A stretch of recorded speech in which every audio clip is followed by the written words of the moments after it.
0.9 FM Suni na ene Wednesday January 31 2024. Time just about gone 21 minutes past 1. Ene ye wukwada opepon busumi ene da etwa to kura eni Kese na no opaniman ane yedi kokodi bronya yetisi opepon mu nanka ahokyira ye komuo se sika yetia ye ka chese me ka sei erade uni dama na afedie ye be down school fees ye be down way na just umpaya ni se opepon be ko na wieye na se obi adwuma bi na wo ya make say wan fadwem pa bi anta akira anyire wo ho anyi wo yam anya adwuma no eso na ka asese onu wo twa sika ne hini fon wo twa ne hini fon eye dan a bosimi ne ko na wieye no ano ebekwa kogum se twawu na wo de wakoyi de aye de wo bom pa ye se opese wo ye no na nim se wanya adwem pa bi amanantimi ankoyie ma adwuma no ampeja mbeye den no so wanya bi eno de akogum de amama wo de upese odi kosia no wo de akosia no nti da bia mumye mfa adwempa emfa enta adwuma wura no machi na adwuma no kit no entimi ringe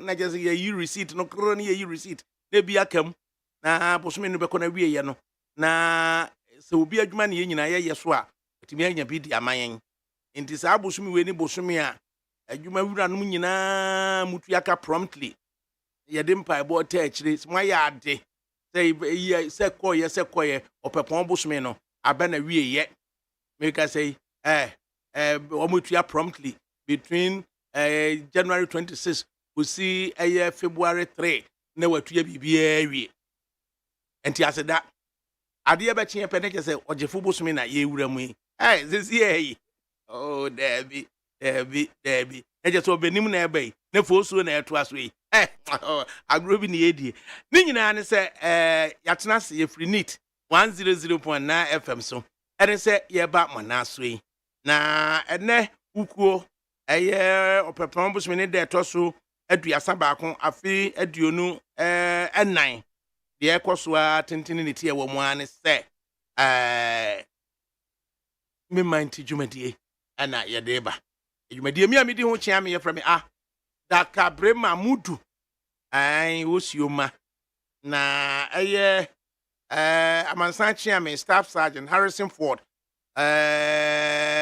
Pabna Mafo at large ana osisi en omabia tito odimrika ye overtaking bi ni ade na so kwabna ubeba bedu metwen wo de meya matwen to kwabna beba bedu it say what team company bibi aton so na semeda won say mimu miniani ana metimu na kwada me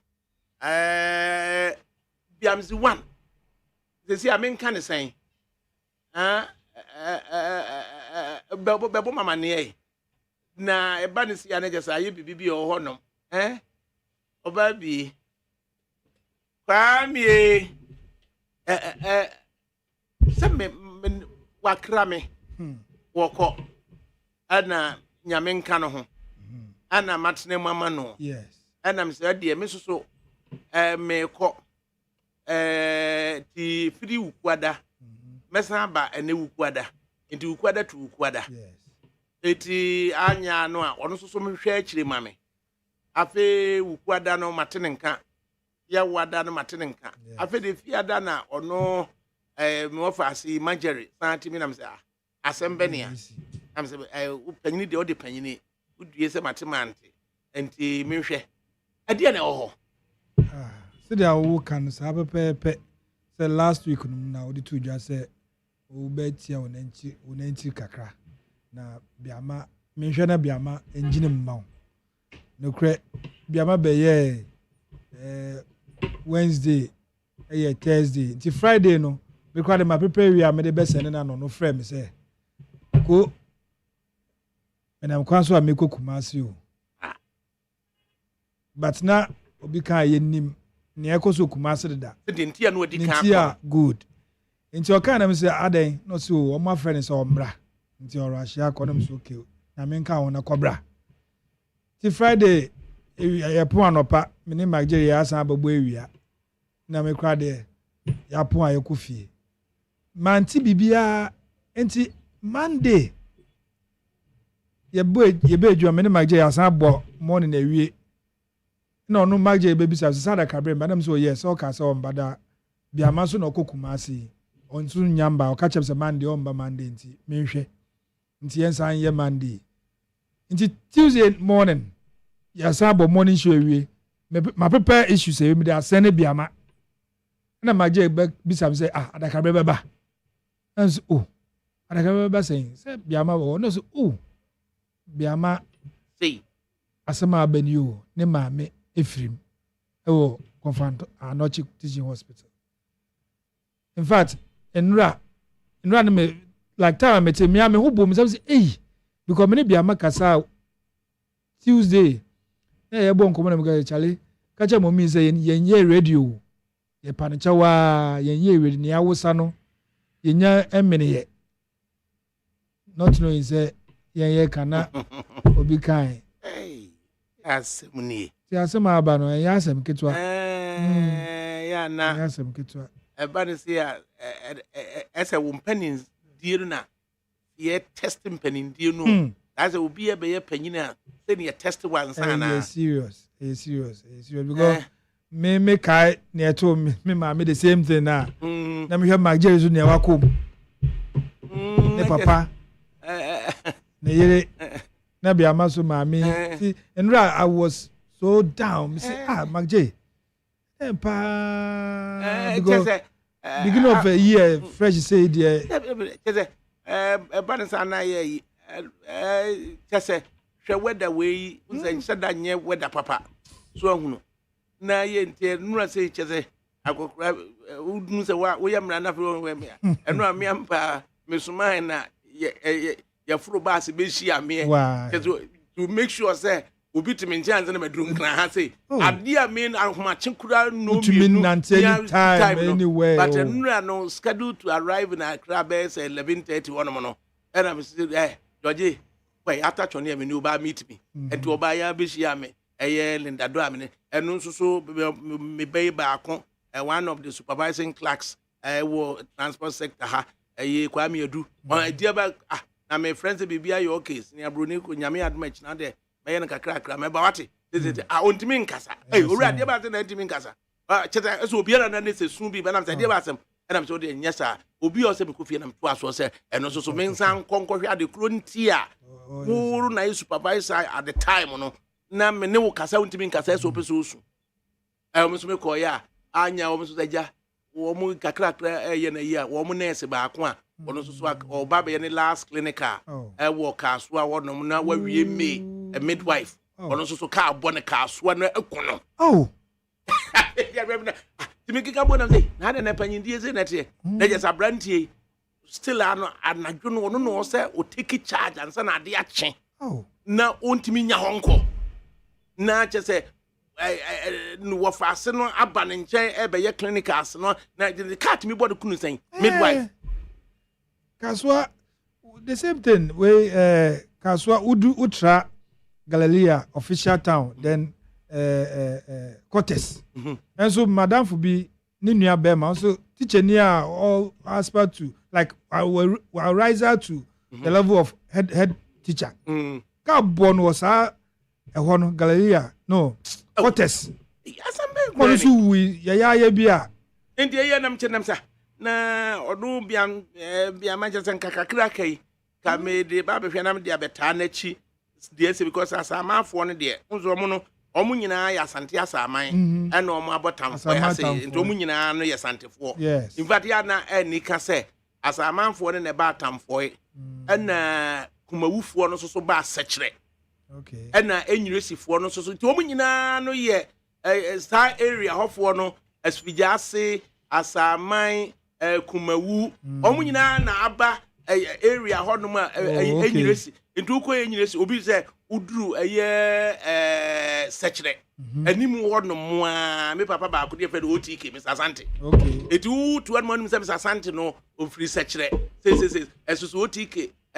chese kumawu so ahunu Mrs. Stay omo so new JJT nti ta area nyantu hone ya na ye di afra eduru ba bi na wo ka asem no wan hweye na unkowachi enim de ye ya ebi obse bi obi free dwaben de ye ya ombebedi chebi abakwasem ben na mo ba chebi ede ne ba ye ma ofori panyin etimi ma wo mo nsase dwuma aposu hwen ofodua afijase mo ba ye edu de wo kekan se ya na kekako na wahwe ne yie papa so no enti no se me hwe de ye ya me papa ma menom na mante na sa ataboti awre krum na chese de ne ba ye na no dura ne mapawo omu nyina no hima cha omu fra saman ti oti awre krum asuminya so hu no enti so bi wa saman tamfo enti bia man me fa ne se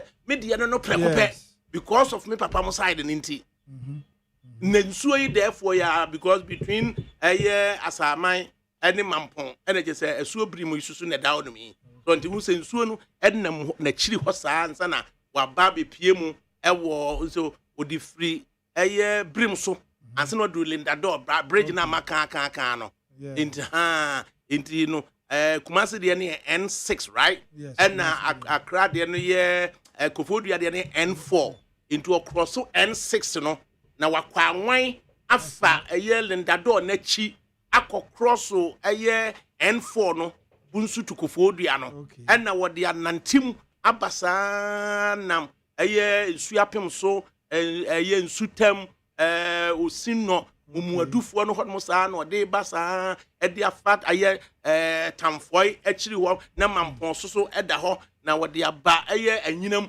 akroso anyinam so no na ya na sankiyetnase na yehwe esuo sentia nyankropon Ghana ye wo wiase ntem na wode ensuo bi ma ye titru ensuo maako nwotwe bi ensuo maako nwotwe bi de ye wode ma yen wo hwe bi te se tano esuo tano na wo hwe de ye tano wo twetachi ma ho ahia ansa na wo tuatene na ba bia tano nam onam kwa na fe wo hwe tano no die ne womuo tano no bia edie na aboa aponchi ya apapon ya aboa edie no etan be no de beto wo mo ntem ekuta biblical value bia na so hunu na wo hwe etumia kese a ekom esuo tano etubete te yaw te kwabena te betene te kire te tintidi ni nyina te no nya ye tano ento mu nyina papa ne taya tano kwabena nti te kwabena so ahuno enti ase ya tenase na ye social studies no se ya nkyerɛ yo se de be enti amaye appreciate so ahuno se ye mfitian kase na nanom betenase aka se ye nuanom bi firi asaman miami nua ketua yi adumaku befi so no ofira saman so na wo hwe se adie ne beba wo mo ye beka se asaman tamfoye so no adie ne siye enne wo bi kura kwakosi na yesi baabi a on check se ensuo no a eda ho no anadwo se ensuo ne tum pasa onante fahene na wasi na si wasi ya keke no wa sumenti ho na wa ye ho no ma say anadwo nsuo no tu pasa kakra na osisi ne kwan a oso edi nyawo so na no ma bi tototo na wonnim de edi no ma no tototo ofa na me ka say awu say ye ho no no ma ba asa wo no ajo oba bi esimina so ate ensu bieu metawachi ensu bieu wunnim na wusu dwuma me de be di wo no esi aye mpani nsu a ne yadrei esimina so ensu bieu watete ne re wa sa ne ho den dabi ya tai ne na dia say young girls young boys etimi be brasa asisu saare na we yawu na mema kraso na be wa ma mema suni suban papa bia na omo tete omo ema bi suni suban papa bia na tete mema an we bi be say was ya wrong number na miankwane nkonkon no omo kokodom na sa akwa yanom na enum ana akware na wa da hwe no aye bibia adwene be no ba ti bi kasa miankon no obi na se ni ba ko na e be hwe wo pabla miti o officer ye ho no na light ni ho enti edura na do a na se bia opese uja na ti se wo bola so ofa bi wo a wo be sore anado na akwada aketo o wo bo se boja on se esi wono mo aketo abi but enwanwa se wo pie no se boja no be den hu se aha na wo ko bo nsi wodi wanim na wodi wanim nso a light ni ekurase wo but boja ni to me sran ama wo hu kwan na asadum na ekọ na akosi bola na pempem wo na wakọ bola ne nchen wakọ ya hu yie wo wie na wo ba pe na se tu di wanim then me hu ni ya afedie ya se sa boja ni ya bayifo enti ya se ya anatu boja kayiri bom Joseph Mensah na to ye kayiri bom onyuma nyi na ba ye kwa na boja no a otumi die na de na Bible mu asem a mo ka say wodi wo manim se wo jafa dum wo sade asa di wo na nya sade we ya na mo kan ofa ade wi ase na wasa akọ yade aniema bi ade kunkum sa sunsum nyina yade asen sa aniema nyina na boye ho ban because kasa be na ba ye timi ko wie se onyankropon na kodie hyensu ase yes onyame na kodie hyensu ase na nsuo be ne ye ka Red Sea your friends say water ne ye ka na say ensuo bia na ye nyame na bode no so onyankopon na kodie hyensu ase. That is it. Of yes ensuo no sa sometimes we bedu ensuo bi ho na ya anwesu yeso ya akokọ ba atan ne ma ubedu bridge no so bia na akokọ ne da ho na ne ma nso gu ne nkyɛn. Can you imagine? Enti wu tamu a asasa wo towo na wo mutam bone ben na waye bone ben ofa afiaso wutin na hati ahokyere ni nyina akire kwabna ukodware public your friends say bar house ene ye ju 4 cities bucket ba ko na ye sade ama no ene ye ju 4 cities udware oh ayi kura de wo fanko bare ho no wo mu de numbers no agu ho public toilet no wo mu de telephone number agu ho enti wo betumi afre ansa na wadu ho no mu aye reservation na adi amount. Can you imagine? Pablo timi o minti ase kase afade na adedire wo no wo mu de number no agu ho and wo mu atro for your reservation because edura no pa dom a ekọ ho no no do so ebi nso ana wiyem hawo ebiso na yemu hawo umpentwintwa na mu bia enti wo bedi nka afre na wo mu aye reservation amount ansa no wadu nti wo wonu mu straight away na wakwa akoye hu kwami kuma sakre haya ukọ osu koye hu yie aha ye 2 cities aha ye 3 cities baby di o wi a obesa ma perfume kura ma wudi bia paper fa nsa ho ma ho ayewam 5 cities twa na wo na wo koi na wo wi a ya makwabena ne akohia wo se what is say ana wo nse so ansa ne yam akọ na wo be se so akọkwa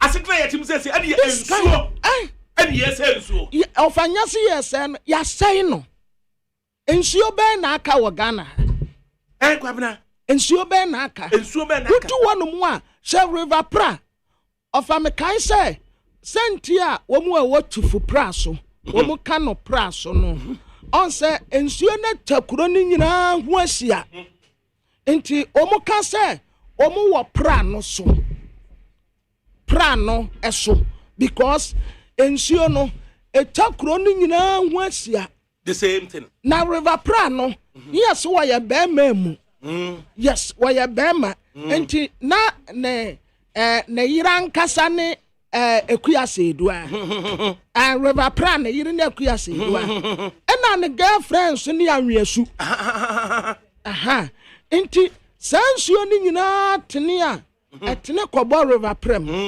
na hu ba bi a omu bomu no a efese na wugina river pra so ofa wugina pra so ni brim so be ye osan ho ofa wugina pra so na wotintosuo tunsuo ni mu a hu nsuo na se deep na nka wo dimirika omu na no omu abasoro aba be hwe ntasuo no oh my goodness asa what kobiri mu no susu mu a e ya abrosan me kai say Alibaba Foster ne concert car no ansa na ya se pra ni chiri gold but no omu di chapanto ena ne concert car na instrument ne board no a ya di kwasisi abonte abofo ne ade wo so ni nyina wom ajas ni nyina wom ena si panto no so na yire gold chain ni ade de ne kom ena ya se ensuo ni chiri gold ntin ko fan nante bridge ne so ena wasu ho debi. And according to omu ane wo pento no so minim tisa Alibaba Foster ne betumi atire mi de esi ye pote wo se ya kasa na yire no mfa nkofa so no so o ensu akase akura ye di cha na nyewe ko twampua sa na no wo mo twampua ofa ka ni si panto no so a eko de bia ka si twa de bia omu anhu ne ya ka no free panto no so ko sensuo no ai ye unhunu so da ko twampua yes ka no ne instrument ye wom ne board ne niama onsa na ye Benz bass ya kase bi no no original smile no unse na wa fe ne se wo siri bi sa good unse sa Benz no wa fe ne se na nguna petuo no so ansa na ye reno no so jatalans etutum mikusu tie ana a free panto no so na kwa share pra no and akwase mfimfini pe woni ni kodi amane ofa sa time o mkofa Alibaba Foster tiemi a wo bekan o mkofa nkofo bi ye fro mo Trafalgar no abrofo bi oye British contractor oye British road contractor osan sisi adan so it is a Trafalgar no ono na wukọ London a e fa ba bi Trafalgar Square e honom na abehunu emro no ma hodo a yedi ahim a chese hon yedi New Year bia no Trafalgar Square ne yekọ akoto knockout it is a Trafalgar no onu ne see Volta Regional Hospital into ye fra hot Trafalgar wow because you tie kwamna wow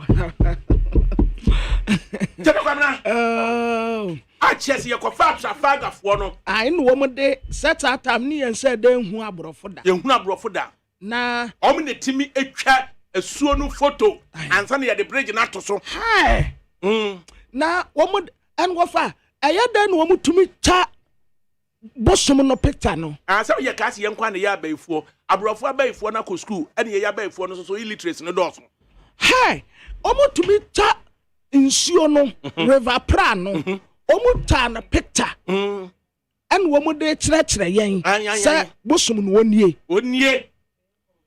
ena wo mu se wo mutumi ne kasa enti baya 3 days no ma ba ho bat no mu nsi nsuo no dabi en wo mu ni mpanimfo bi kasa ye betina ho gunsa aye nwamane ansa na omu kwose nsuo no satan no wo mu se ade no a se nam esisi wo mu nan no wo mu de ade bi abo mu ano ena wo mu de ahoma kobubom ewo nsuo na se na emu wa but wo gina ho a wo hu because I need the whole wine and one na ne yesanom etika da kwese akwese nsuo na se ene ye hunu yes ana ka na engine sisuo oh da bi wo fa dum sa na ka wo tutu hwehwe no mususu de anka enum wow kebe float taka etonsuo mu sa no a na tutu hwehwe no mu a ebe float ubi hwehwe no mu ne nsuo no komu mu a na depress no be mem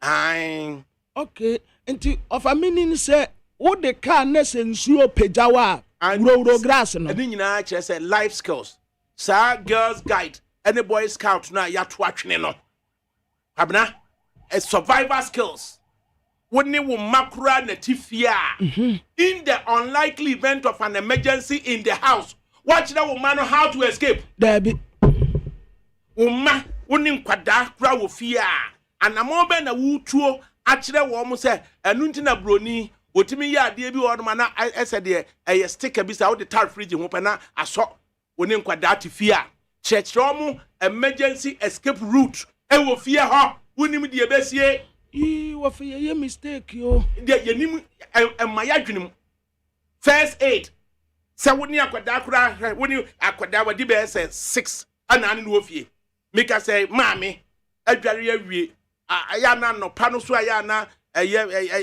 o pressure timi kosoro no a ebetimi aka wato wor ma wo sofa no bo sɛ maame na ne ho akyere no a maame ne da hɔ no mi 6-year-old no edia be no obetimi aye obeba beda maame so aka sɛ mami ana 6-year-old no obenya inclination bi sɛ on pick phone sɛ wo friend papa or friend nana or friend obi or friend say ana obetra na maame ne nkyɛn ana sɛ obekɔ akɔhwɛ ne cartoon entia wo say yetimi take steps emma ye nkwada na ye no mu fie no ye bekyerɛkyerɛ mo emergency escape or what them mo bedroom no there is a main entrance to the lobby say mo nyina mo ba be hia mu and there is an architect papa bi design fie ma wa ma escape route say bi na be sia ubetimi akɔ abontene etimi akɔdwo mpokura de akɔ form and into bedroom papa bia no there's an escape there's an exit enunti and Ghana has say yes you be mo bia draw your plan amayen go to an architect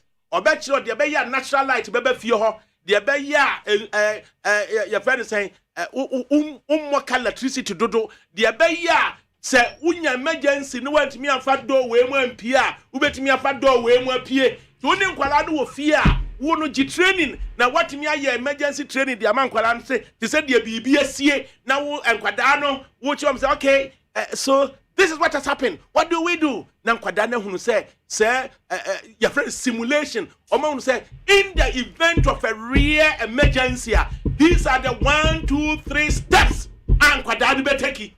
Na be hunu say akwada be brilliant chine.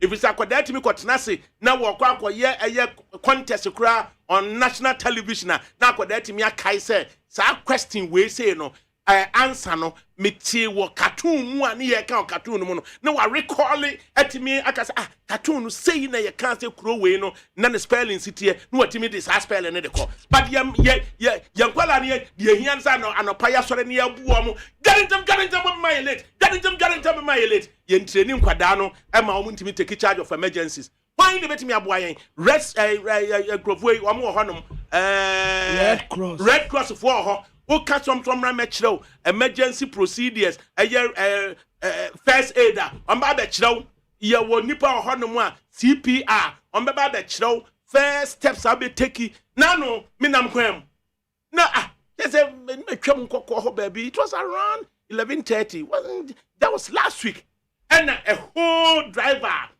what driver president da what drive a friend say vice president what drive president yerida and what friend akra ya what is saying was medu pedu junction ye cut towards national ho na UCC car akọ ama omo broni bi na team oso kofa di free airport na anwia car bi si UCC anadwo 11:30 come midnight no anwia car no esi won ma UCC car no e de akwa hyeto amma chese broni na kam a chese wo ye ho hwea enye no ho yie na onhunu number obefre enti is what I did was now quickly now and I'm a free 18555 no me free 18555 the police were prompt and what Jesus ora e dey ba asem and I'm so there's an instance of a accident I will pay you Ghana National Nimu Honum on the main Cape Coast Takrado Highway Honum. Enti yes will be a kakanum non Ghanaian enti see betimi ahwe na yetimi aye and that to omo come then and approach the catch them say me hold on na enche the police will call me. And then the police called from Central Region. I had a Central Regional Police Commander. So here, mommy, information system for afraid, you know. No, but some said they were some. And I'm sompacho. The person said there's an accident. I was a year in front of Ghana National involving University of Cape Coast vehicle be a non-Ghanaian Bikura team and on the driver and a pair almost the boom for a crana. I will say, make a you know, until they may require fire brigade for no or the cutting gear beba maybe emergency service ambulance CCC. Then the policeman called another one or see hold fire aquana number the cry say fire aquana number quite say and I feel so depressed say walk aquana number. Notwithstanding says I can no kind of anya me dano and so less than 7 minutes. And a year driver no I'm so aka president ka what kind your friend say president you so car no I catch him sakra matise am ayifo no sarine ba matise sarine ba and need 2 seconds was sakra me hunu say your friend say fire service friend abunkam and the koye ya sa hini me chiaw ya wasam na me kan so hunu na hwe searching identity and na police regional police command less than 5 minutes away from Pedro Junction to national yeah na asem see ya no onhunu number obefre Debbie and teachers are meme no obefre me na then one surprising thing Kaura Simmons minua ambulance service ya mam head of operations number me frey anko Kaura number me frey anko but at least police 18555 no koi am a police need to come check ya be frey me free police headquarters or central region and power wo mo frey e by no language no kind anya me there I feel like akwa fire in your friend the number there say can you imagine so Mr. Mummy for emergency procedure and fanya you will fear the process for the babuanyo, the fire for the babuanyo. Yen training how we can keep our home in order and what steps to take in the event of domestic emergency. Of this is a niyama. Sir abrochre akwala ketua kura to me fa phone. Yes. Afre police. Yes. Meboa. Aye. O to me fa phone fra fire service. Yes. O to me fra phone and the fra obia o pebia. Yes. And fa woni age ya wedi. Debbie. Ena ofra ya so no maba. Ofra ya so mbeba. Under 14 minutes, baby, I will be our UK. No, there's a charter. What say emergency services to reach you. And that's how. Yes, said you see track him. Yes, I said you see track him. Say you come on kwa Giadriania. Tell them see a sunlight. Yeah. I'm friends say learn how to wait for your turn. So you would always wait for your turn. But I have said today, you can't see any young. Oh, there be no one in a boom come off. It is a once now. I want to make crowd go good and so no more from near from. Can you imagine? None the packron I will tell you and no sorry. In the back, I said, offer I will something say, ma maybe to me would that damn Yabakwan and the best because what do you want to do? There be what to do? Her baby to me would not a man over. And they don't know what to do. And to Yabakwan, yes, hey, I created Yamia Unumabo to me. I survived 3 days. Aye. What name she? What do we? When name be at just what? But you let me a training sacolano. Yeah. Let me a training sacolano. Yeah, and I know ya na me didn't want say. Addition pa yesia wa Ghana. Offer ya see, dan na penny be na ebo me amane Israel. Was say obia wo be aya compulsory obia be ko school. School no so abeko wi a compulsory obia national service wo be ko soldier. Obia be ko akwaje skills. Obia be ko akwaje training. And anka Zakwem said that national service personnel or national service for leader baako. Oh, agunani abrantie. Oh, Vincent Kuagbonu. Okay, otne kofa bibi ba e ka say national service for young concord. National service for young military training. Yes. National service for MA60 police. Yes. Now you directed traffic. Dear you did Vincent Atem. Dear you did Vincent Atem. Mimi Bagong Grove University Ibia. Won't go traffic police. Debbie. Nini nano survival skills. Yes. Go UK. The whole world underground tunnel are a train. You from Baker Street. Baker Street is over 150 years. I just say underground train. Nasa a Baker Street one no. Aminam obi dis oba King's Cross 150 meters. And ya dia ya two from the show. Na ya call water. Na si ya call war and ya two bankers. And I wish from honmana you have to live by instructions. and a pen account mobile phone we credit 1 second ya wakwa say udru antimu ni wache junction hwa na udru ima wache no no more because we are not even observant. We cannot describe very well. Yes, apart from NDC and MPP asa. Akweda, my friend, I asked you to do this for me. What kind of great straight was I forgot? When you need a class and Quebec trust will be chown throw, as some go win she's no country. When you she or no country. When you are she's no country. But when you do Busanuano, I forgot. Yes. At the other, you know. When you she. I forgot. But when you dear, you say, Mammy, Yamuno, you chat. Now, no, Mammy, to us and be okay. Now, Mammy, to her, Nipacron, when you are quite our body. Was it? Who basically got I go to your school fees. And I'm Mammy to us say, or no, or Babuana, what to your school fees, Nibi the Amawa was in Pacho, Yam family number, so a alternative number, and was with you so, maybe the phone number, so I'm empty and for you, Musica. What do you say? I'm a quadric grove, Wasica, Mintia, on Nana Mintia. I don't need any and you. We are all corrupt. What Bobesia was Mintia? The nothing if I can't do Busiana or no confess. Who's sending was fan to me number ways and I'm the cat. No number for fro. Pabnabisi, interest a year 300 a cost Lunano, a mood 25%. A risk of losses to be Omanyan and Rabia or a Obian Trianisika and a yen in a year Trian and Kakranka Krasa. Now I didn't in Yagrimpa at the time I was loan. When himself the other quattro in a year and you're sustainable and unti what do I call you no nakudi would give you a pet. Now tell me, say you yet the South Suban we are at first, yes, in and saying woman day and she said Kakrabata. No, or two car quabruchida. No, I quadril no, Johnny. Aye, yeah. Ene no wa busia wa brochire no wa dwane no wa ene ya de ko busia na to na so wunim de bank fo be ye di ama wa ko dura brochi kwa ji sika kese drew approval stage last minute and no mo free best point fo busia mo say akwa we ese bire bi twebo be ji mu sika best point na ye busa mo madawo mo tia ya na akwadi bi kaka best point was there Mr. Muo me ba me tia sika bagana me tia sika na mo na mo gaspe ayadana wo akwa you know the opportunity at me hunu say ebire bu baje best point me ka say best point for sika no anfio and otibirika efe abusia betu best point for there no and was akwa na approach dey can you imagine of yente ya ne nye ye hye ma me yam no yente ya ne nye yakobon say ye hye ma me yam ne ye adeboenfo Banini Dawson. Of Yantiti and Yan. Banini Dawson and Yantiti. Oh, Banini Dawson. Every mammy for, a soft for, sudden sonny, Imamo, why, teacher me, Banini Dawson.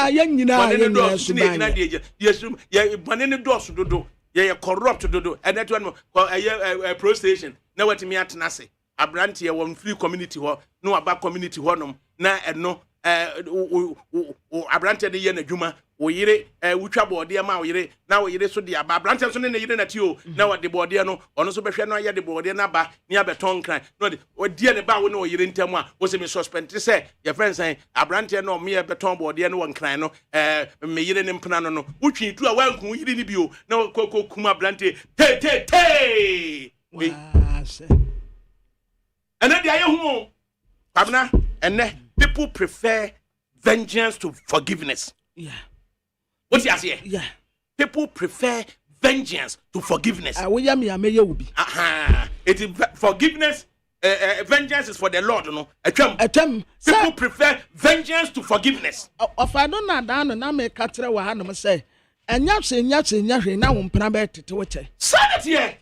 Mpena bo. No tete wo che. Enya yo because enipa ni abie.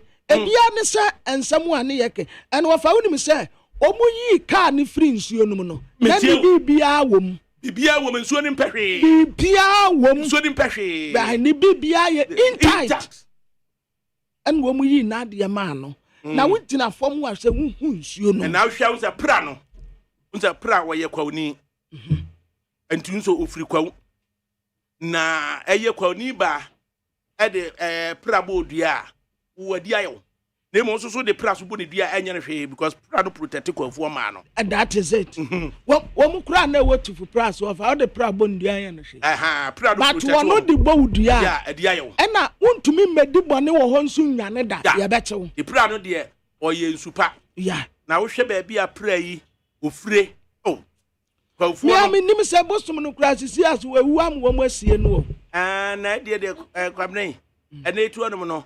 Sa no ma we nyina je so ko UNESCO. Uko UNESCO na UNESCO fo no atimi akeka nsem bi di akira na se mu wo etitru bi free mu krom ana obi se ba of a wo hye nsuo ne tebia bosum no pa wo betena mu o se de ya na wo mu no se nsuo na ye fi dodo na ye fi na ye fi no ontena ye wo obenya korena wo mu a ye kom nsuo no ofa obeyare na bi na nya na nsan na ohene ba ko se na bosum ni nyina tu abankran na bosum na tu abankran because of ekwan na anya ni mfuturo no ntiama gise bia o ma me kwan a mahwehwe saa abosomfo ni bi na waba ba kire se omokom asuo no na yente ho asem saa na enoma pi ha wo mo ifri se esaye no culture no yehunu culture heritage esa no mani nyina yehunu ne se abosomsem dabi enti yato atwene dabi so hunu dabi enti ama yato atwene dabi enti se wotena se na hwe se ye tie na uduru besiase a na waka se UNESCO listed World Heritage Site. What do just be saying no? What do just be saying no? Say UNESCO listed World Heritage Site. And the Abenia, a Tano Yao Shrine. Wow. Or no UNESCO, United Nations Education Science Culture Organization, or no say United Nations or Heritage World Heritage listed a site. Ne a binidia hinia, a dania. Tano yaw hwe bia ye be ne say tano de o eso hwe bia tano yaw waba betna wo kom asuo no ana ye no de ya benya ye ho ntiase ama me na nadwo ade osori okobatani ifizafe o munyina ne nyini se tano yaw eye bibi eso tano yaw se sa listed site no eye wo hene dia kotoko hene dia. So what do we know about it? Enti akura no ye tititi mu no. What do we know? So emrante de maba wa titachimai. Dudu wa say ne nim enoma say tachimai enam no ewo mu no a ye say yanwe no. That golden fish no. What does it stand for? So, what does it stand for? Ye kwa yenim dabi yenim enti say yan tuana mo say ye bekọ ye chi achire yen kwada no your heritage, your culture, your beliefs.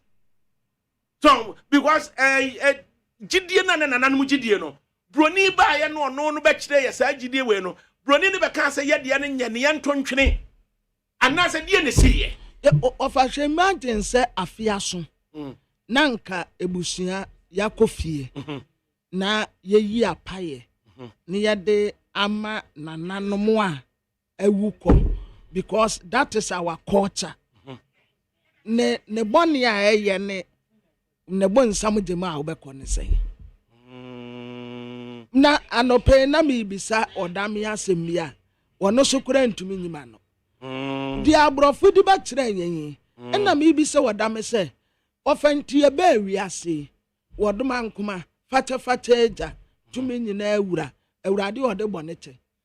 Ade abone nko a ne ye beye ya ntia wode ye kwagujemu a ne enwa hia ya nsukwam den wo sesew nso awunwu eternity ye kwaguja ni musanti asasi so ye ba ye de nko a ne ye beye ya akyere so a ye jama monkitenketen ene ayi kitenketen Tini wan kofo kogujamua Eurade swan kofo ma kogujamua eternity Mumfa Bible man on share Revelation 20 dear oh. Agamna Revelation 20 Mumfa Bible no man. Mum me so be man metete me na me nkudi so for the bi kra. Revelation 20 e dear no ho no. Revelation 20 Aniama ni bi wo honom a mum ye nkuta ye kwacha no. Me so there we say Revelation 20 dear no Revelations wo hene fa. Verse 20 no. Ai wo ma me hwa Me shas ye mfiri 1. Na me hunu obofo bi a wo soro ofiri soro sane. Ya okura ebunu na no safoa. Ne nkonson kese bi. Na wote ochire ase. Wo wodada a wone wobonsam no. Chechire no mfirinsi apem. Kaso ano ye de wa na ho no kura cha questions o me se wudi akinkan bebe na woto no twene ebununum na wotumu na osano na wankodaada mama bi okosi se mfrinsi apem no be wie duransa nanso anu atiri no etwase wagya no kaka wagya na die de besie Ojana die de besie na me hunu enhinwa bi na wona wotena so no wode atemuo ma won na me hunu wone a Yesu adanse ni Nyankopon asemunti wotwitwa wontire no akra ne wona wankoto aboa no ana ne honi na wanti ejinaye no ewo won moma ene eja mark nu ahyensodie no ne wonsa so no na wonya nkwa bio na woni Kristo di ahenie mfrinsi apem na wufuo nkaye no de wanya nkwa bio kosi se mfrinsi apem no be wie duransa nteleje se woto ne twene ye so bonefo no so hono no to ne twene ye so eya hwan Satan mimu busa me se ye hwan Satan etije se ye bone no de kwabene doso just me researching myself I can't say a virus no was it last one crab back crowd there emebe and a berry emebe ne berry so we say coronavirus HIV say or a virus say a corona no so a virus next one never band was emebe low cost emebe and so a revelation I measure my catch and emebe was that the omo we say ya omo here no mo we omo here no share na wafasa enyare wano is it man made anase me say a man made oh me quotation the amount you say me be we no virus no mpre no so afa ho adi o se de be ba de locust no emebe pa ne be ba we emebe ne be we ati na ye tiboni mu anim se eye ne ya eye sika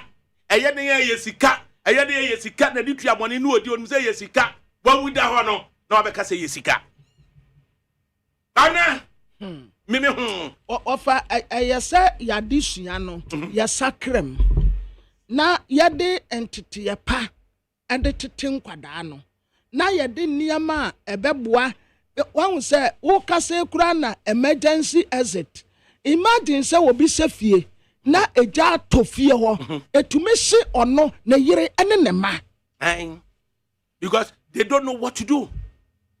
Edan hwe police ni no awerewo sam asi ye enti eja tofie pe yenim de yenye and because say ehun ba wo mu a so ho no because we need emergency exit bia ehun ba mu a no ma miensa either say ubedwane ana say ubegina akono so ho no ana say ubetori mum. So you fight or you flee or you freeze. That you fight or you flee or you freeze. Into betomum anabe dwane anabe gina kono. Na ni nyina ne say ye observant enough. Abana de make actually no ye observant onu ani fie kura no. Efie miensa nsa na okowura ne fie okwa no.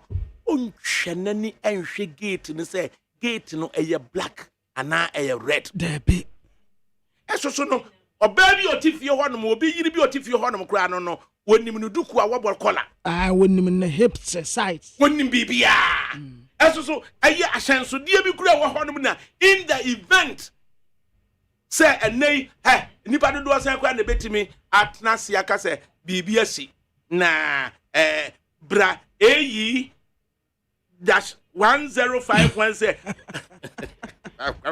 my brother waka kwachire ne next door neighbor mpo wonim ne din ne next door neighbor wonim ne din sa ono an next door neighbor no wonim ne din wonim so wanyi obi ye no da bi wonim ne din wonim ne makura mponko ofie wonkodi agroda ene wono nso makura ma afie hoda enkwada ne se fie saa ne yato fence wo eta ho wonim se mantem wona a wotimpo wonim obi a yo se bibi sisesi na ufa phone na emergency services no ubetimi abo eye GPS code untumi mo se me be hwe asemasi cape koso na me so me na Ashanti region and of frɛ me no am frɛ no time obusa am say hene no inse say eye cape coast Takoradi highway in front of eye Ghana National College bend mu honom no tenten sa no de bia se wunim honom code de bia GPS code na o say unya free national honom a na wo kɔ baby a NDC fo si wo mu office no Central Region office no apɛ na wo go straight mimi the hotel na da honom no hotel wa won sa left wo emu de adayie na me kai de de ko yeda ato baby a sha no where hide out me anyi room 3 o say what dey na mpa ne yede dodo e de me mfa room 5 wo no me yeah ekon na moyie everybody agway oh soldier never die wonim ho nyina so nti me anhya no ma bi nso ese de ye canes ye di agro ne ade but ukofia take time one weekend bi ono yire no ma montena fie ana household no montena fie na munye bibi say mo ye simulation in the event say emergency bisi ufia pamra nim say me koto slasher bi unse koko sem ya ene ba say cocoa board ka say slasher ye de do na me koto slasher ni bi e de free London e de buy na ba ko me jatu ufie ene yem say na petrol kakra wom and I made my akoto garage kura. Pabnanim say dayemu and strike me one. Check say at the end of the 2 woman on net petrol no the other co woman and a petrol the other beth back on ne petrol be woman and I me that fast wo. Wouldn't another time let Diana san baby and by me say bu fast 10 time na bibi catch am say Debbie and let the make na ho make sure say and no matter what garage ho ne doors ntia na ye me ya say me ahode ni way me ko yi sa no man nya yi say me kwabna ni bi no yi no man kakra until say me yi ya hunu say petrol na ye hwie afrade no but na esa ni bi person catch am say me nya sure answer so no enti enuma bebre no ye di agufie a boy in combustion but we even don't know enuma bebre gufie a support to combustion esukura just a support to say jabi na atofie wa ejabi na eba enukura be san boaja na ma na hyemo ayeye nim say saa de we aboa meja na hyemo akonwa kura be kwa kotokura no akonwa ni bi support to combustion yeah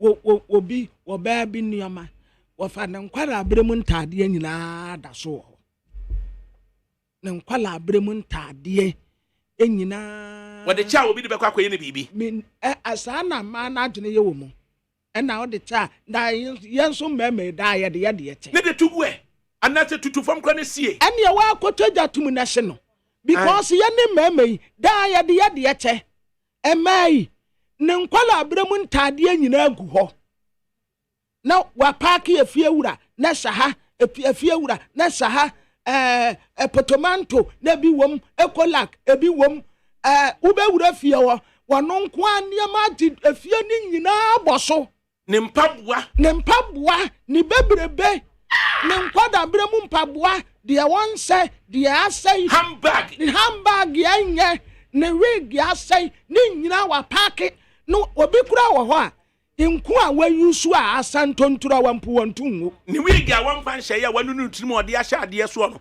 wa hwe ye kwa beka sa wo yede ne gina ho uko kisi ade no yazambeni ya obekọ be ma wardrobe ne ntade na utumi kan ai bi aten ne trousers miensa ne mpaboa na wo ho de akakura wayi amayi de ne bag nkwa bag ya wodi ko school bag ya dada debi akwabren no obi na kire na se wo se ye ne yatwen adwenso because you say efie paint kura odi paint fie no unu se paint bi wo no mo a eye fireproof eja kura ntimi ntwam nko wow unu se door kura yi bi wo no mo a eja ntimi ntra door no wow say ukona but I say you can't say because ukwa me nua ye friend say Derek Frimpong honom buso ya Frimpong na no na me ka ani nua panyini Alexin Kran Frimpong na me ka say ye wo ekreso abetifin ukowura wo mo shop osesi ana obetimi epunu we yo the same thing no obeka che so we still plated or ton be 2300 2200 we normal wood or ton be a base 700 what one more we share the pen na because I don't know my 700 there no but be a features na was still plated the no no wanya botre na wodwini sika no nko ho a eda adiba ye wo no na be hunu say kameton fireproof na nkaboa enne ye na weda na ye say ena kwabena enu akire no dangers on the highway yes dangers on the highway yeah.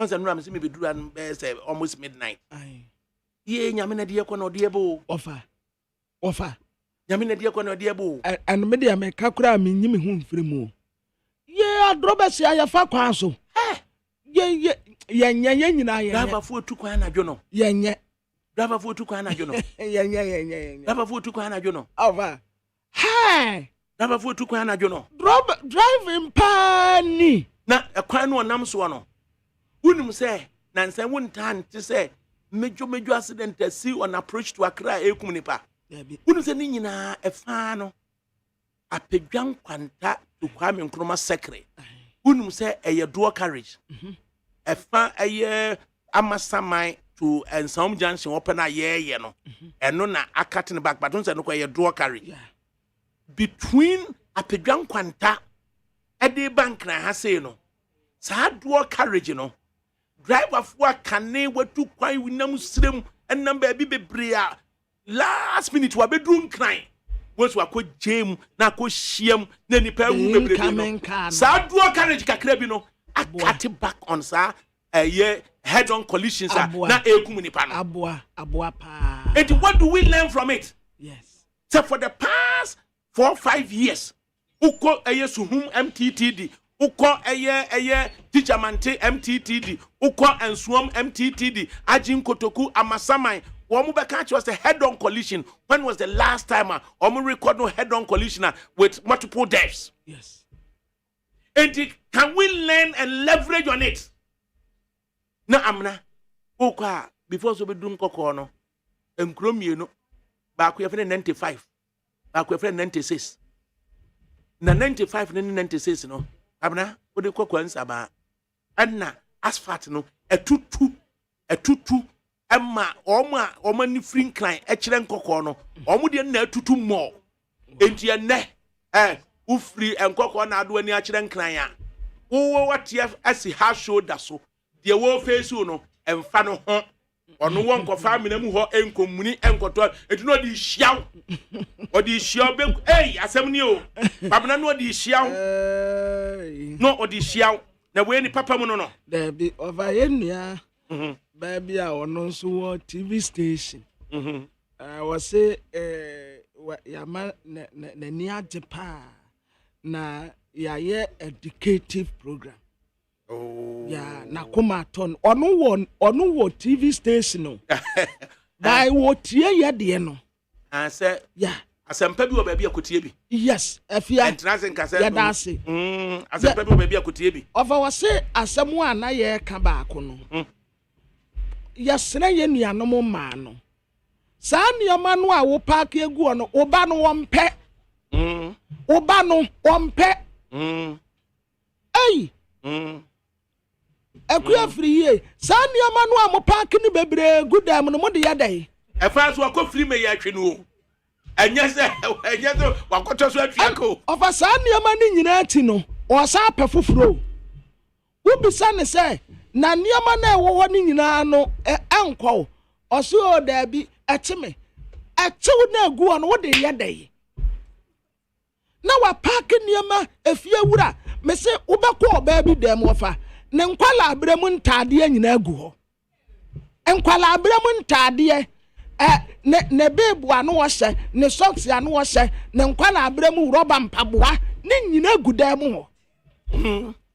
Na de ya ne se wasi ufie kama bia efe na mu nyina mo kurakura no. No akoso asa nioma ni nyina afiri ne ma me fie no de aba begu ho. Ai. Na hodum na ye eye nkuku ni nkaka nko a. Wura dem ho no mo a ba bia nwura gu ho. Na wudum se woni na etina so na nkama so sa no ma ni nyina maako a ehunu se bola ka ma no. Wudum se kwabna ubekomu no wa ha mu nchichemu be se aduokono no 90% no enye ni sika na de toye. Remember mom ye jimi yo. Excuse my French. Wudum se sa no ma ni nyina no. Ubekomu ubenya category of mema bia wo mo na kan sika bo ma to ni nyina ama no. Oh, ma bra bomo mpa. Na ne rig bi gu ha. Na ne bag no emu aduro nyina asa. Awawai won tontene. Dabi. Na kolak no asai won tontene. Na wa kura wa yi wudi a wo kotu wode kwata no kura wa sesa fa bra no won hwehwem.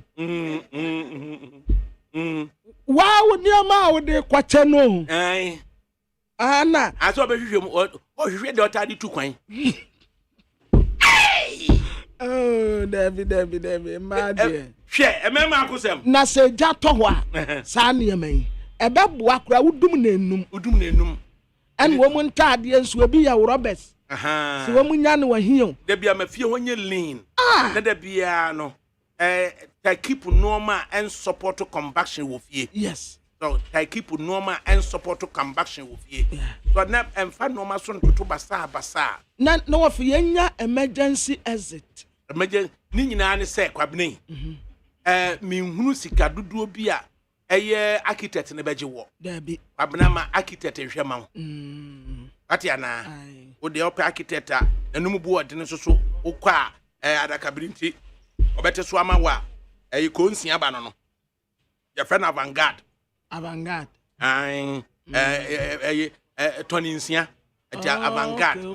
Tony song obeyama aha na architect so da bia wona o papa bibia ma no na say ya despite o bibia on se fam senya akon na data obiyama no say be kono o ne ku why say Canada Japan no who's architect bi ensim fa so but at least no our professional but our professional architect it won come on no kan cho so no architect da or professional architect anti mo ye no o man so wagina tira za ahai nka mo me ye ni say ya sanka ba fo it would have wadwene bra na architect no a contextualize no so hunu na sanes ka forte eskafo omunyansa emudo so hunu na unza na ehiafo ta kansem hunu so asem o kan enya possible enso so no o kan no atrans ka se da bia hey umiye mu no mi ansa anya ni sei na no wa ma reason why ya nya ni sei and wo kotena se hu se obeka se wow adwene nko na nyansa nko anasa me wo fa acid amufa or no architect back on your friend Amufa or free Asante Achim Gaso ya no so me offer no or yeah the papa he's a young man so who said the whole Ghana you need more than 1,000 architects. Oh, you need more than 1,000 architects.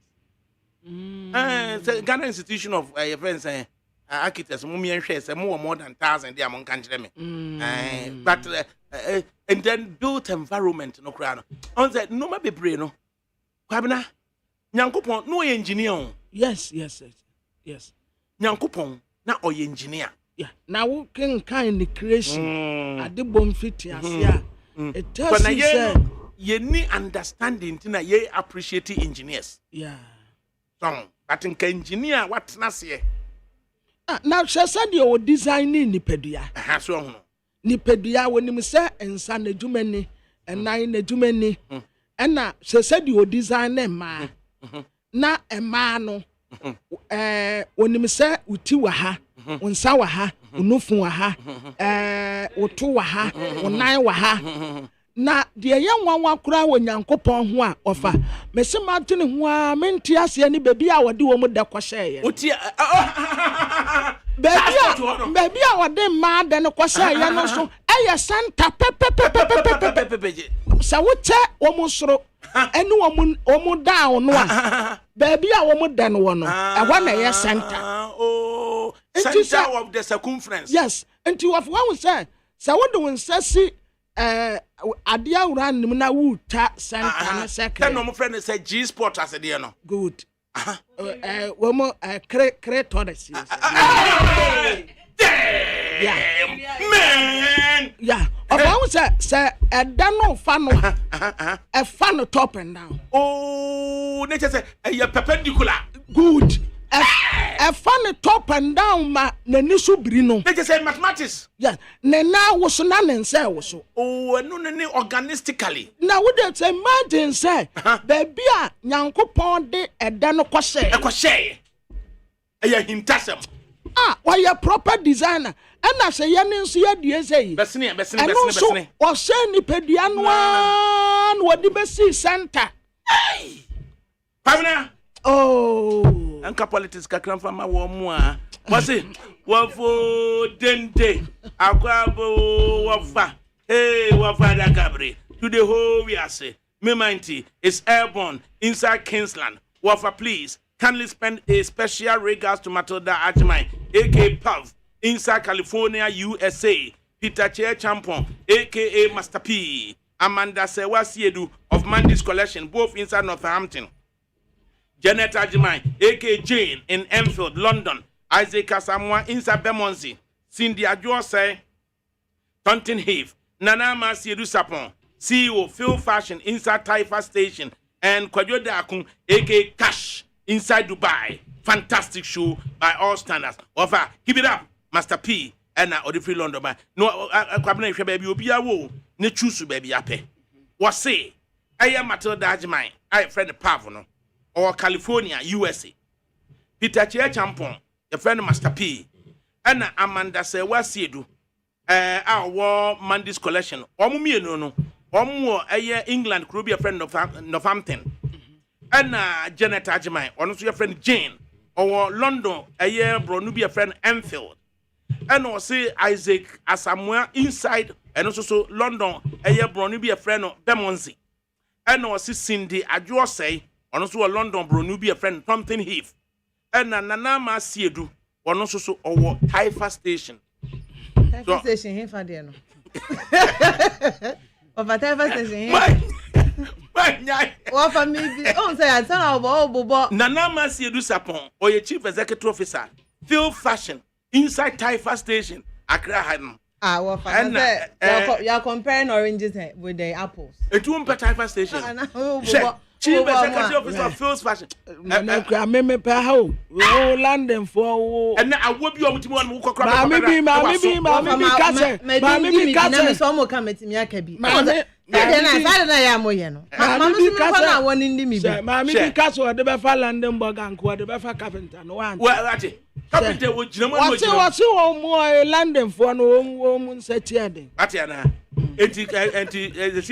Yeah, yen choose Taifa station. Me Taifa.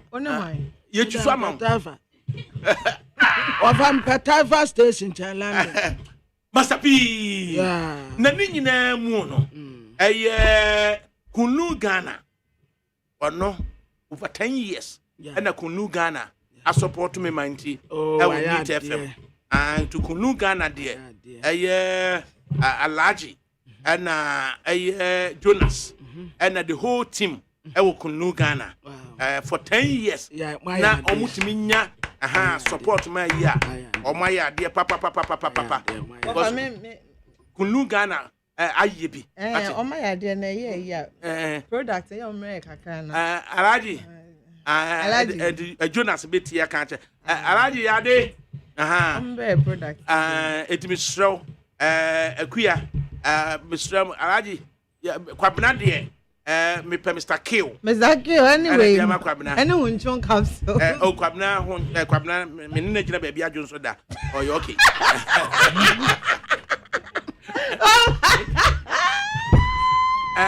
Sam Johnson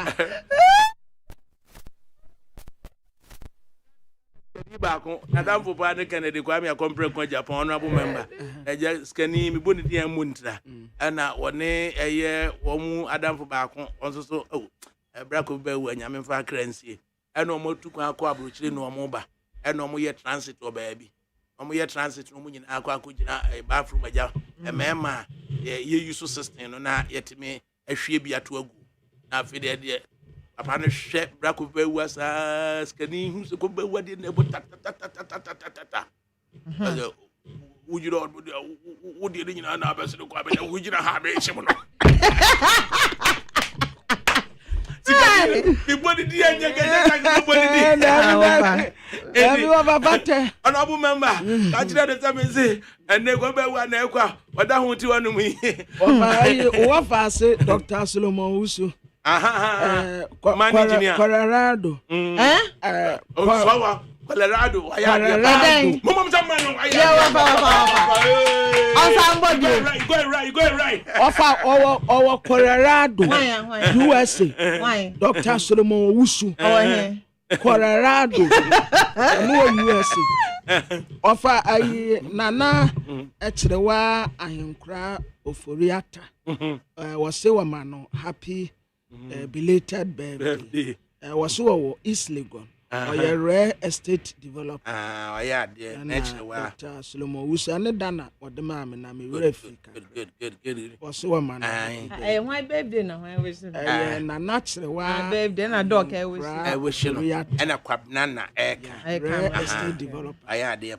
Dr. Solomon Usu no only Ghana. Or Colorado. United States of America. Why are dear pa? Or Now no akweti on mo so dia to hwe wo so kasa mo nko na mo brati America me bra no no ti ohio ohio enne de ohio o mo ti ohio no do mo so o ti ohio ni nyina ne se architect ba ko on so say chese on ti ase se me mabo architect ba mienu bi din wa mboni aka toninsia aka your friend saying amufa and architects are not supposed to do adverts. I mean we are not say architects are not supposed to do adverts. And you look for them. Or no me advertise you can look for them. So because no baby has say na ye legislative instrument a govern but young can't say say even electricity supply to fee why was you fee no akwa jil wiring na oye wo fee answer now electricity for be supply with power no unse was demonstrate say a certified electrical engineer and a year wiring will be ma o fa ye nimu na wonnim nesem no ignorance of the law no say went me and demonstrate say at the time of say ye be supply with power na nye certified electrical engineer and the wire will fee no a ma kanea no it time who because what's if you had a body on, but quack or wire, Obia keketimbe wire homa, Ubia, so enti da asembesi no unse wo so nya wo fie ni na wo ejato wo fie wo betimi akobi fufuro fie o enti legislative instrument ne dia na opeso wo kire say yem protect ye nyina ye ho enti yem make sure say qualified certified electrical engineer and ye we wo mo nso so no bon say ene wo kan architects we kwan bi so no ye nsan so ma be a certain category of professions no wo mo nye den advertise so obi to say solicitors say and lawyers no class e be catch so or tauto se bia no abegina na fe na wo chire mu na nsem kan ye mu no say he's a very good lawyer in the case bre no by say and I say or solicitor and say or tauto so and say ni kwan so wo mu ye ne sa because wo ye ne sa I was say oja ma wan kasa wo de wo pe etimi ebusemu anaye reference say we obetimi aboa wo enu nti ena wankasa mfo ani nhwe ba bi nkasa oba we hu ofe na medi ahu ofe na cha akwa no edu ba bi so am obi nya reference ma if across wo reference ma so timi kasa ampa we say bi am ka hwe ye net say wa fa nipa no wa be ware nipa na ma na na ko ware kika wasa mam kom ba bi kunu Ghana 10 years wo so mate ye nkra nyina yo wo fa wi mi chia etiefo ne ahwefo na wachi na ya feel papa sa ai na ya feel yi ankasa wo ye sure pa me pa cho ai abna ka ho oh me ne kwabna na ye ka kwa abna frem na do mo ka ho omu obi a na me say ye won say mankasa me say ye nyina yeah when did I remove inside da be na me yi mu me di obi afa wo fa ntie okay ntia wo fa ewie kunu Ghana ye di ntia kese e ma Ghana fo na misremu e na make na fufuro na ye wure mu no enti no oba misrew oba makasa atan no wo fa obi a wali egu anka onya babaze no me ya anka we nyina ensi misem me kasa mu ntie na mo fa nye oyo yo ewie se wo yo oba na se wo bu nsa na se eye wo ya wesu untimi nko ba bia me se oba pe aba baze ni bi nanom na wo bensis na eba kwampo a wonte you won't even feel anything na aba boko na mbo bia mpo enhu se bibi se na ede ekoso wo bu nsa moja ni eni eyetum esan en carbon san ewo mu amhyew pe aba baze ni bi nanom fama me when your day poor candidates is white otina ho na so ya na wechi ata na cha dane Ghana map na draw okwa na wan stand wechi oba enim gwa sembo modern ape aba baze ni binanom fama me na se wubu nsa na se moja ne ba bebre moja etu obi chanchan ya wofa obeka se wo ye the determination pe aba baze ni binanom fama me so your ba na se where the said the power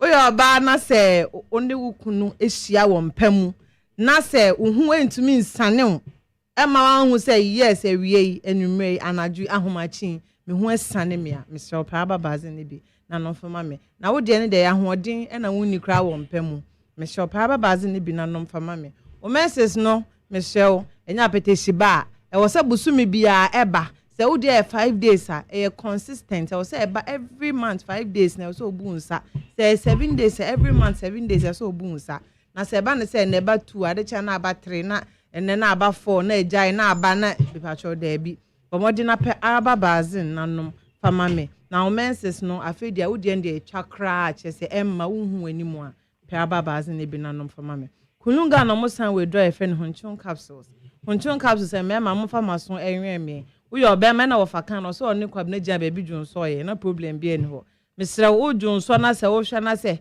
problem na wade wo chim na emu ya oni ade wuntumi mesra obo mode na kope honchon capsules fa enom e ma me fa oni wo age awanya e be surprise o na wo san prostate problems bi aso na wa pe honchon capsules na wanom ama me Mr. Q eno so wo yo be ma na watenka na eni ho a kona kope because oba no ma aba bazin na se won na wo di sa na nani so a ahwa ne bubefu into Mr. Q na fa face no na bibia enkoye na se unya premature ejaculation oni oba no ehia na ye ya na wesa na ye ya minua bema menye ne sa bomode ya na kope Mr. Q ni bi na fama me ken tablet enso se wonya moja bro so a pekin tablet na nom na afama me no ya mababo so nyina ubenye bi e wo Kunu Ghana Limited na upedudu etu a betimi so afre 0244139176 0204139176 and 0274139176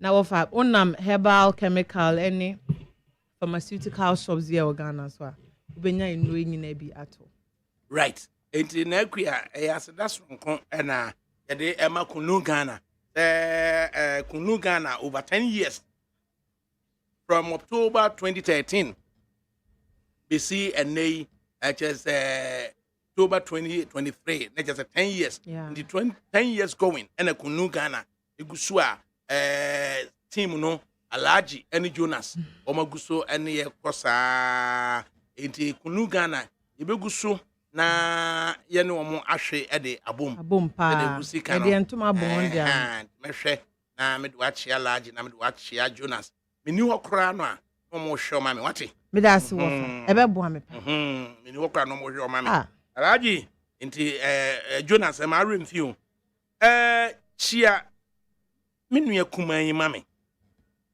na bema de ma hunye hu e ma ho ofenye you should be fearfully made bema de ma hunye hu me nua no ye fe ne daache hene katachie okofrobo ukutware asuo okoji abo okofu tachi the first ofene se me tia na wa bonde abodi na mde tia na to aso edikan me kan no aka wo se awia nchi asononko ekoma eye mi of ADAKABRI ni nua kuma ya fe no san a me kan no aka daache hene katachie okofrobo okutware asuo okoji abo okofu tachi ofa oya na nyame abe o ni dine nti oni gina se no oye bema entuma so fata ofa me share picture no na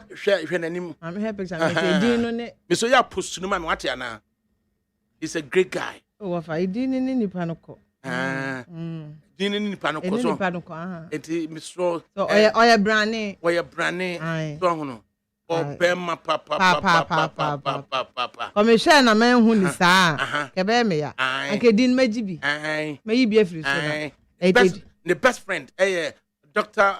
Alhaji Mahmoud Bawumia pa the best friend no ento okufutachi adaroma enti me so para nyonkoma me wate ana okufutachi obesiesie o over hookah business. I'm sensing hookah business.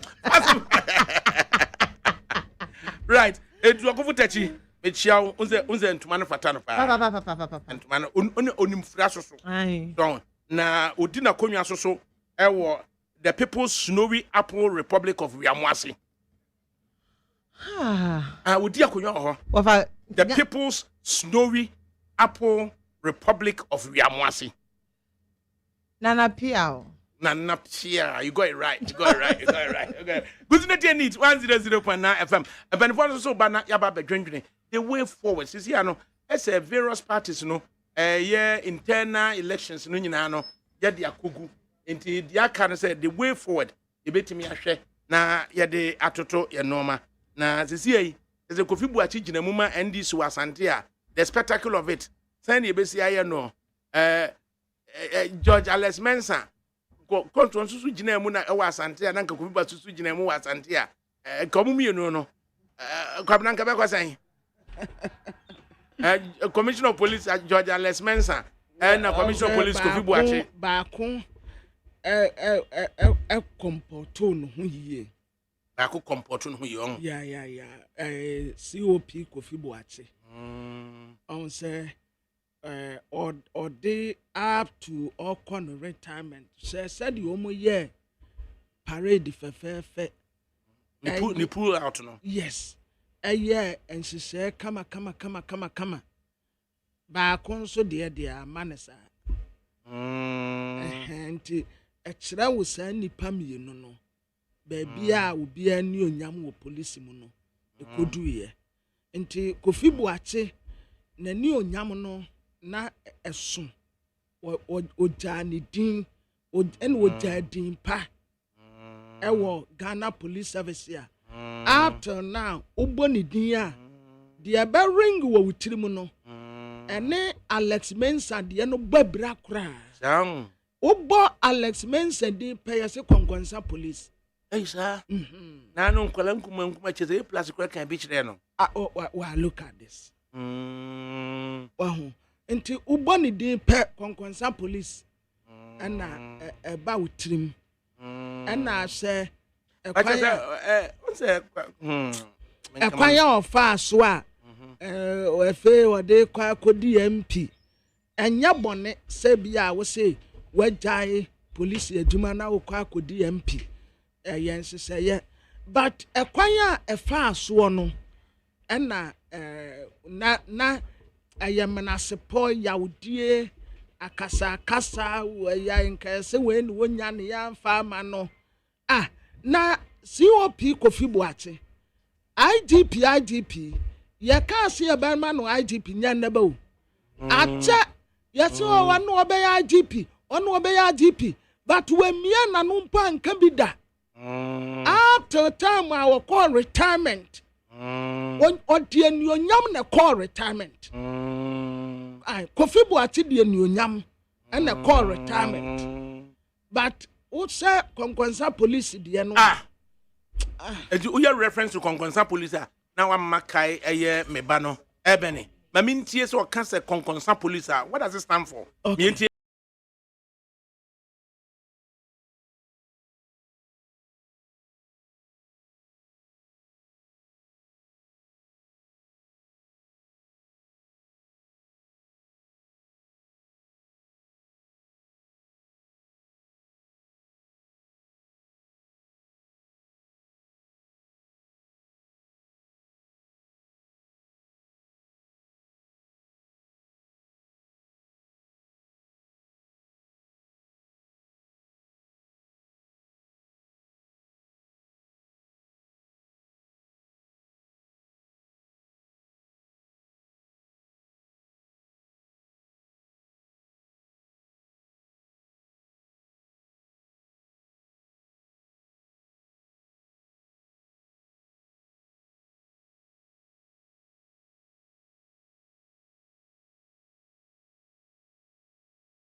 says the Lord. Ewurade na de mo no ano agye. Yesidian. The hamsters of justice granted slowly. Inti jamanenka ono abekonoko. When we said the hamsters of the law granted slowly. Inti the hamsters of the law granted slowly. Yeah, wheels. The Wheels, you know. I just say, channel horn, air crown wine, and I just say, air crown wine book or the chariot na, Utimunua, on Corno de Bano. Into a coboko. Nemum. Ebedruho. Wow. Into Enquafo, I prefer sa revenge no a chain. Now what could do be one conquansa of one so bit to me do conquansa kwaji kununu fa. Adia noa wonu katre obane se enye what to wope janako be man kura what to say would ye janako obeba no what ho adia no anya no what ho obi so onu mo a ena me se wo yire pa wo be man wo jan one the next time abete na say be man no one ne tie konkwansa wantini wonu anabrabom wote wonom pa wokose ono ne dia a wote ho a wagya ba beka wo dia hu say yes dia wono te ho pa nya enye nanso wakata ne dia so ene wokwa akobi obi dia so ti konkwansa police asemo ehu hia mfaso ni so titanenti yenyi we mfiri wane yemfa no mehye ho ono so bo betimi aye wa baso ontumi nye sankofo no woni mu me nam kame wo hank meye na say ya we examples bebre me ba oh metumi ayama na broso metumi wodi etie na no ne kodi na chi obama wonsa sifom wodi wuti kwasha boase sankofo mu kasa tintintin enana o kasa won tasoda be kasa konkwansa de wennim nyina no wonka aya no mu wura fiso wo mu woma ne konkwansa faso de oso of ewuo ni abodam sa ena ya na ewom konkwansa ewuo ni abodam ena ya na ewom na wo yi wo bia de ma ne hye no ka ne nsunum na ya de ya ne se yese wonu aya de a wadwuma abọ ana wawari eguo ana ubibi papa bi ase no yese okwa asore no okọ confess ya ye de ate no o sa no wonam ho eno se ejidie enta sa no mu ka yese wodo ka wodo anu pe mu ka ene ye de ate wo ya pepa no wa mu obi adwuma abọ no wa mu obi asetene mu aye basa obi kura akoda fiase because of konkwansa etumi di akire ni yakun obi ni obi nkasa because asem no anipa no beka ye no wo fa obeji adi mesi obeji adi sawa onene na ekọ na eba enti said you obeba beka no ei ava uti di so anu na ka mesi wonu na kan no wode ne nsa ka fom akire soro me don wan mesi wonu na oka eso no woboa wonwuda so obi beka asam kire wo na so wofo wa ammu akire anhye na nipa no kan ya pe wagye atum na wode nam se die si konkwansa police asem se nya se enquires ba mu ema yama empanimfuo bo akire hwe ya enquires ebe review se san semni bi wo minim report wo mu de aba but kakra ye tie ye no said ye na asem no kra ye pagya na san nya sa na nechi susuka na enche bia na ye konkwansa police no san kwa kodi konti hine susu ate ye o kan wa kan ya and the omega bia me say ho ebeni ba bia wo bia February on the way na gusutie neat 100.9 FM Sabre we say there na hwane a Amaliba of the NDC, Atiki Yakubu of the MPP, Courage Nobi of the Movement for Change, and yet Nasia, Sabre we say they're all set. Sir, various parties, Etimia Quintana, elections, what are the key issues? What is the state of the Ghanaian economy? And how do you propose to deal with it? Ghanaian economy, could it be the basis for the MPP to retain power? Could it be the basis for the movement for change to make an inroad? Could it be the basis for John Dramani Mahama to also do something? Inti John Dramani Mahama and then Alan Kwadwo Chiramatin and Dr. Mamadi Bawumia. Who could you entrust the current economy in their hands? Now you should do better. Who's not here? Need 100.9 FM.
And you ma beto to dia me baba no hwade no twem so betumi a asew na obeka ya jon to mami ensa duku portmanteau this way chocolate drink na kan wo hye afibia so beri ni waware ni a this way chocolate drink na kan sia asew udan kanu tumu ho me be mo anu nso hye kura dia ka ho wo hade wapi ho o ga sa batete eda fom ho this way chocolate drink kra cha be pe baba ware asew ye fi ase this way chocolate drink ya sori anopa no ne yenom ye bi chef fridge nom no se snack ye nya hoho anu ne de serve wo mo ye didi wie ne ye pe bibia bogu ya de so a this way chocolate drink ne yenom and this way no ti anu a he se kire wom koko wom brick wom bibia wom ade wo hia ne so se this way chocolate drink de wo hia ani so se FDA ahwe se adwede nkrato emu agye atum se eye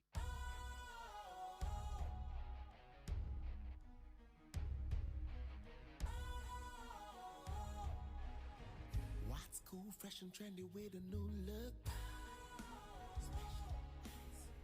Makes you feel real good, that refreshing vibe. Satisfies you right just the way you like. Do you know? Do you know? Do you know? Ain't gotta do it alone. Specialized makes you flow. Anytime.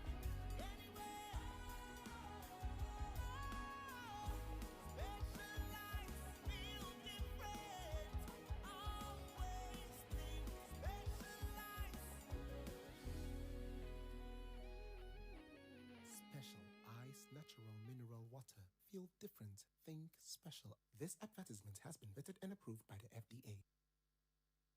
Hey, catch it. Listen in here. And you ma beto to dia me baba no hwade no. Twem so betumi a. Hey, asew. Hey, now beka. Ya John to mami ensa duku potomanto. This way chocolate drink. Na kan wo hwe afibia so beri ni waware ni a. This way chocolate drink. Na kan sia. Oh, asew. Wo den kan no ntumu ho. Me be mo anu nso wo hye kura dia ka ho. Wo hwe dia wapi ho. Wo ka se batete eda fom wo. This way chocolate drink.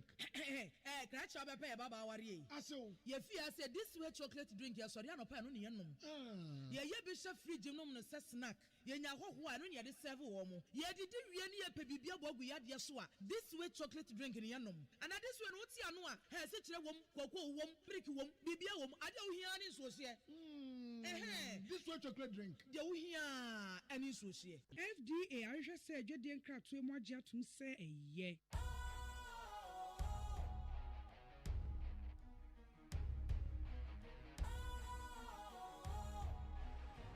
What's cool, fresh and trendy with a new look?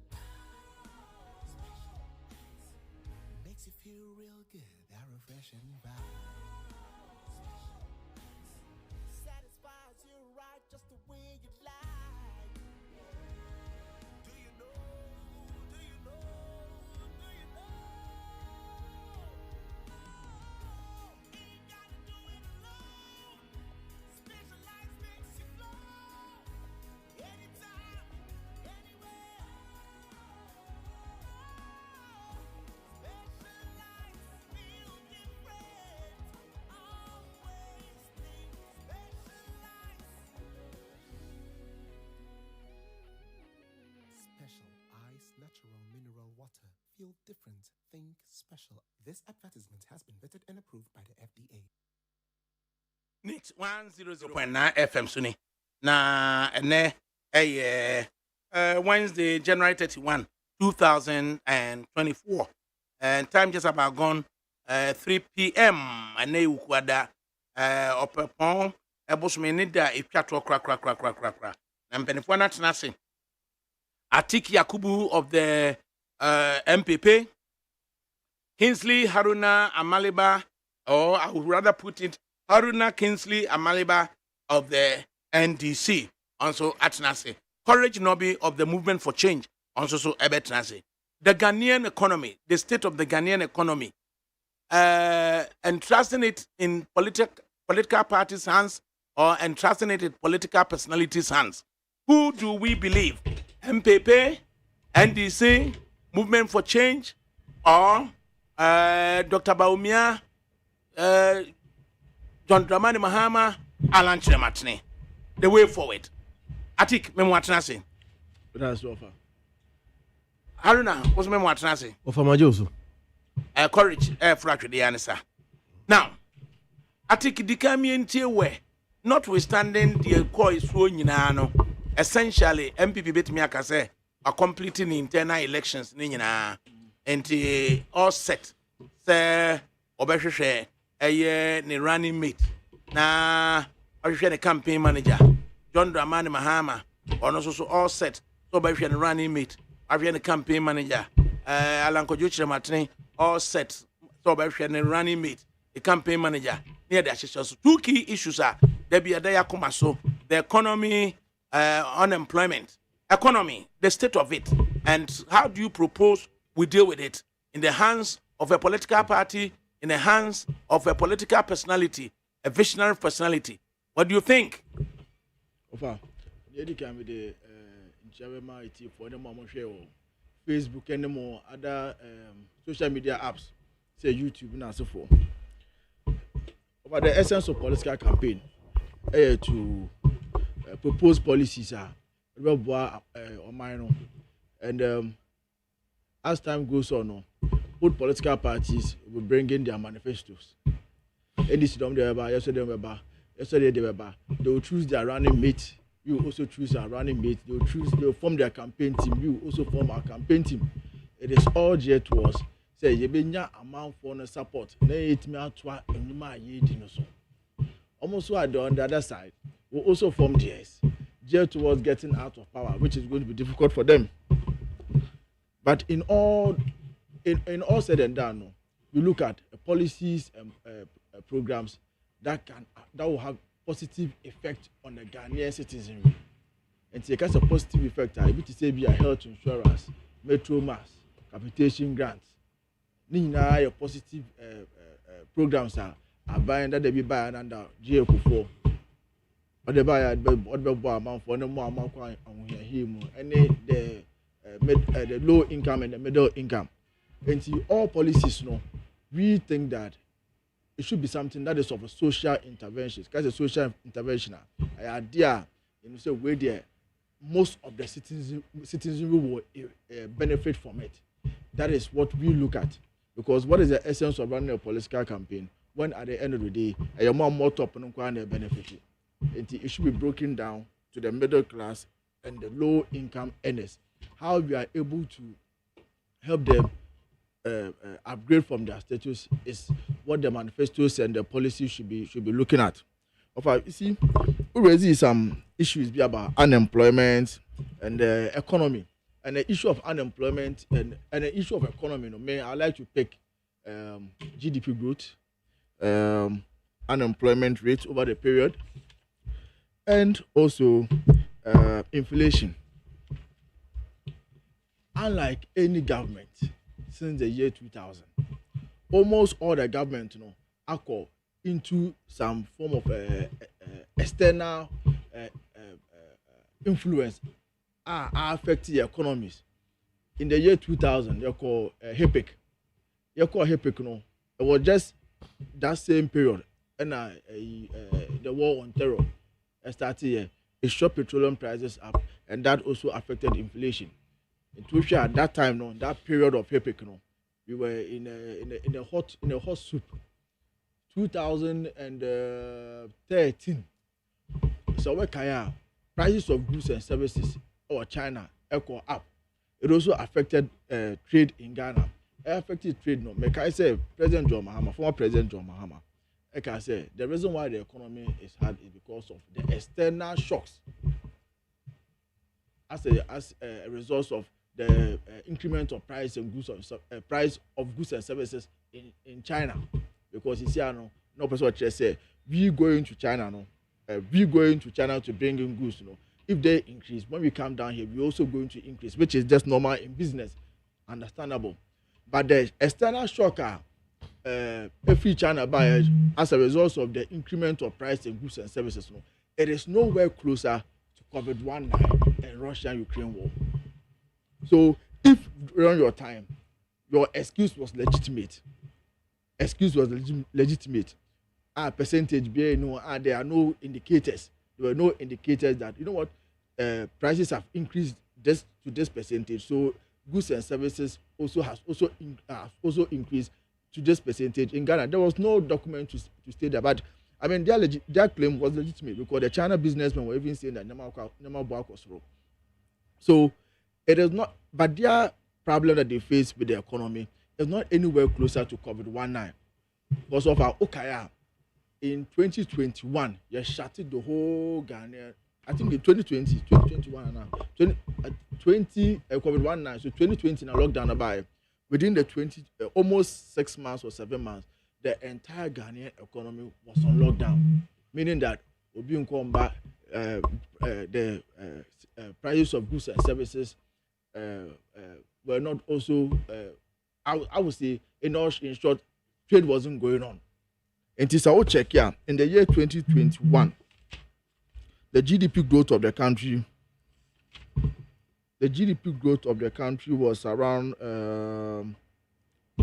9 point. Oh, there be any inflation, but I'll get that one for you. So, what I want to say is that this government has faced some economic problems as a result of external factors that we couldn't have contained. We couldn't have contained COVID, and we couldn't have stopped the Russian-Ukraine war. Because the Russian-Ukraine war, most of the BDCs, OMC, BDCs here, petrol, diesel, jet fuel, usually they used to get it from Russia. And Russia also, as I checked the other time, I think produces almost 20% of the world the world crude. You refine it, petrol, diesel. Russia used to produce 20% of it. Now Russia is at war with Ukraine. The embargo got to also. So that means that 20%, at 20% into senior. Other members of the OPEC, that's the oil producing countries, also increase prices. And to say increasing prices as volatile as our economy is, say increasing prices of petrol and diesel. Transportation fares also go up. If transportation fares go up, also they also increase because they also use the same means of transport to convey their goods to the center. So we were affected by the Russian-Ukraine war. It's something that you cannot write off. You cannot write it off because you have a country that is being run by two things: the dollar and petrol. So anytime a dollar benya ahondin kakrebi no, then there's a problem. Anytime a petroleum prices because of astronomically, so it affects prices of goods and services, which in the long run affects inflation.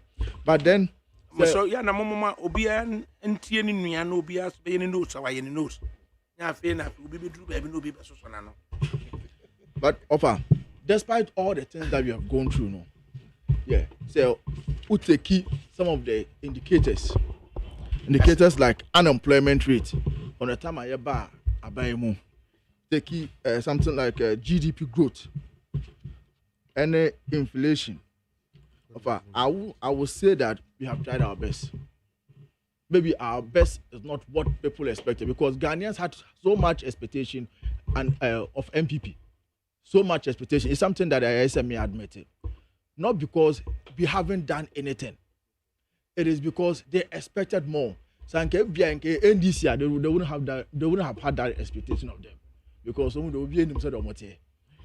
So far, I would like to pick some of the indicators. I'll pick unemployment rate. Unemployment rate, the best that NDC ever did under President John Mahama, 3.something%. That was 2013. 2014 was their second best, 4.50. Unemployment rate as 5.11%. Unemployment rate as 5.11%. Anybody here can check the Ghana Statistical Service. Producers and anybody can check the Ghana Statistical Service and see the unemployment rate that NDC left was 5.11%. 2017, you take you over now. Now unemployment rate as the year and now unemployment rate at 3.7. 2018. They're 3.43. And the unemployment rate is up and down almost 2%. As of 2023, unemployment rate was 4.64. And to share your worst of unemployment rate, it is the second best of the NDC, which is the 4.50. So about GDP growth, 2014 under NDC, the GDP growth was 3.2%. And anybody can Google and check it. 2015, 3.9%. 2016, 3.7%. And to share the GDP growth of the country with NDC, they never achieved 4.0% as GDP growth. They never achieved it. And they didn't have any external thing affecting them like COVID-19 and Russian-Ukraine war. In 2017, they take you over. GDP growth moved to 7.9%, not even 4%. 7.9%, almost double of what NDC left. 2018, we left it at 6.3%. 2019, 6.5%. Now for 2020, lockdown no buy no. And like I said, GDP modern bombing, other factors in account. And the human factor in the business is out. GDP growth as at that time is 0.51%. You couldn't achieve 1%. So it is just logical that when things were going on smoothly, your GDP was almost double what NDC left behind. 2021, I started say we are rebuilding. GDP growth was moved from 0.5% to 5.4%. For 5.4%, or when a Russian-Ukraine war of 2022, GDP growth declined by to 3.1%.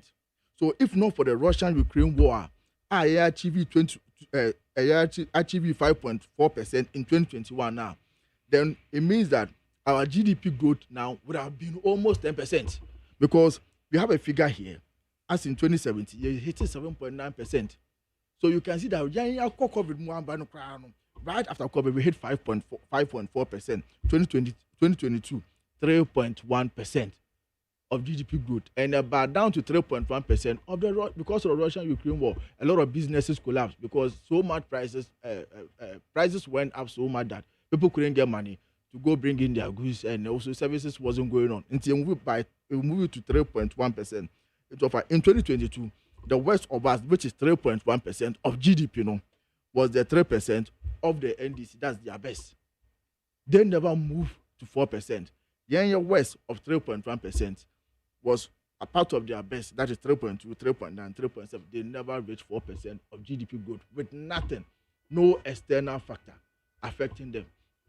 And so far, when it comes to the issue of economy now, we have shown that we can do it. And even in the face of adversity, and as a country no core problem, COVID-19, Russian-Ukraine war, we were able to bounce back from 0.1% to 5.4%. That is unprecedented. They couldn't even get it to even 4%. So, what be a question? I say, one minute say the economy show myself. I'm all about Canada. Hurry back Canada. The political party, MPP, and now say a visionary political personality like Dr. Baumia. You can't take the political party out of Baumia. Why is he into Abaman? You're talking about Baumia. But it is the collective party that will come together. And I don't know what to Obama Baumia and a economy in the Odisha party. No, you can't take the party from Baumia. It comes in two. It's a bundle. Reason being that this year, economy in a year. One year into so Dr. Baumia and MPP. The need a better Dr. Baumia or free MPP. So in effect, you didn't better Dr. Baumia. Yes. Okay.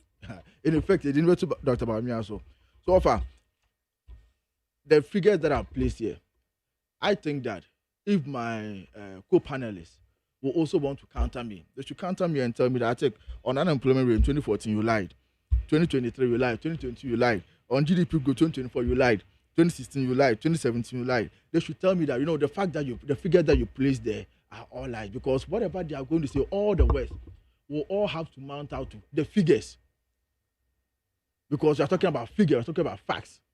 And courage by making a submission. Now, so Becca said the mechanism, and he will have to bring out his figures from a reputable site or a document.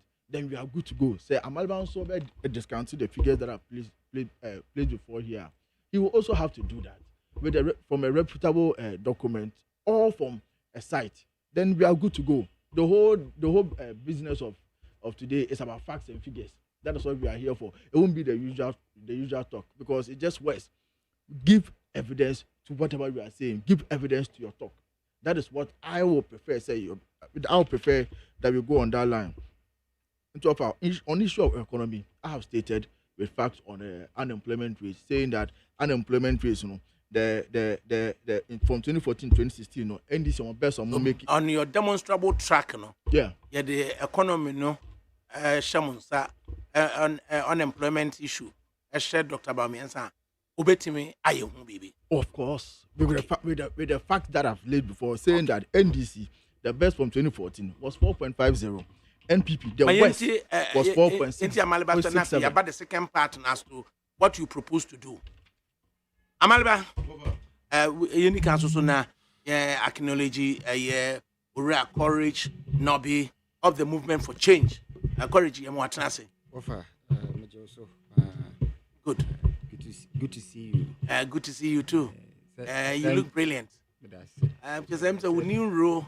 To say, I'm ranting. I'm also so my baby. Just a wash. A Maliba. Just the end. Binya baby. Jinama Maliba. Just say kuntai. Now share a year courage. Anna zooming. I just a movement for change. Binya baby. Jina. But Mr. Atik. Dr. Baumia, MPP, Benya Baby, Munkai Mane with them Hano.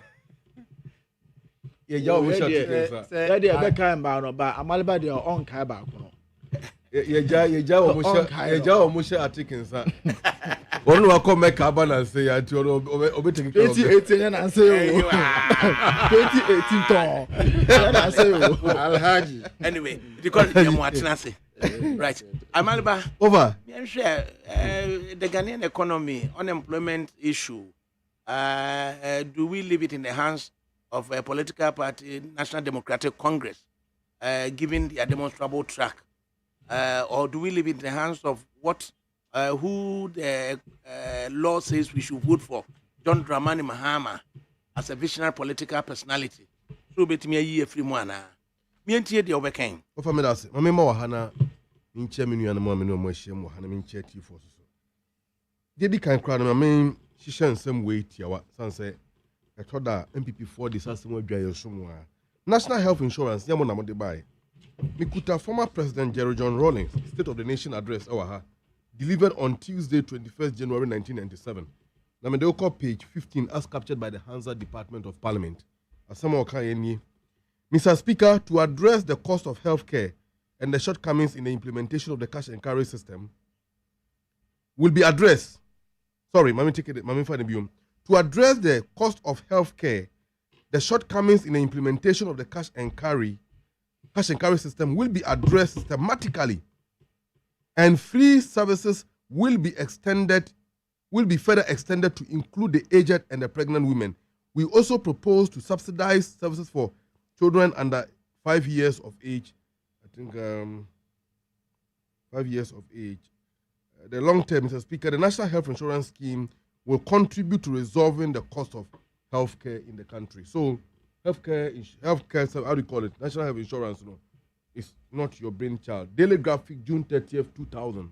I captured details of the work the NDC did on that. So, I think next time, get your facts right. I would also like to dwell mainly on Baby Aminia Atik Jinayana. Or you sue GDP, unemployment, and inflation. But conveniently, or avoid the cost of fuel. No, avoid the exchange rate because on one the boss, His Excellency the Vice President Eka said, if the fundamentals are weak, the exchange rate will expose you. He said, "Okohwa, a bit exposing into one cohort." Nti me imagine the first three no, na me the last two no abayan to so. But what every government, any effect of external shocks in one way or the other. During our time, I won't say Ebola, Ghana had here, but a ravaging certain part of the country, of the West African sub-region. Perhaps, maybe Yenisa among Liberia and Sierra Leone, you were in Kitahundie about the exchange of technical ideas and expertise. Ebola could have also been another factor affecting, even though the effect could not have been much felt in the system. Besides that, the Ghanaian economy ran largely on the export commodities or on the cost of export commodities. For instance, gold, diamond, bauxite, magnesium, and the rest. Any cocoa. Around something say, we don't determine the prices of those commodities in the world market. So your government now projected say maybe barrel of fuel might be $96. Now a tip bar form now $96 now we're projecting in your budget. With the idea say within the fiscal year no, make me produce by 10 million barrels of oil per $95 per 1 barrel. Now price number from what? Automatically the revenues are ubenya based on the projection at the time one now prepare your budget. No, you are not going to get it. There will be a hole in your budget because that commodity price you don't control it in the world market. Likewise, others like gold, the medical kind, and the reduction in price of it can have an effect in government expenditure, government revenue generation, the ability of the government so basically executing the project among other programs. You can't deny that. President Mahama time. These are some of the challenges we face in the global commodity market. These are some of them.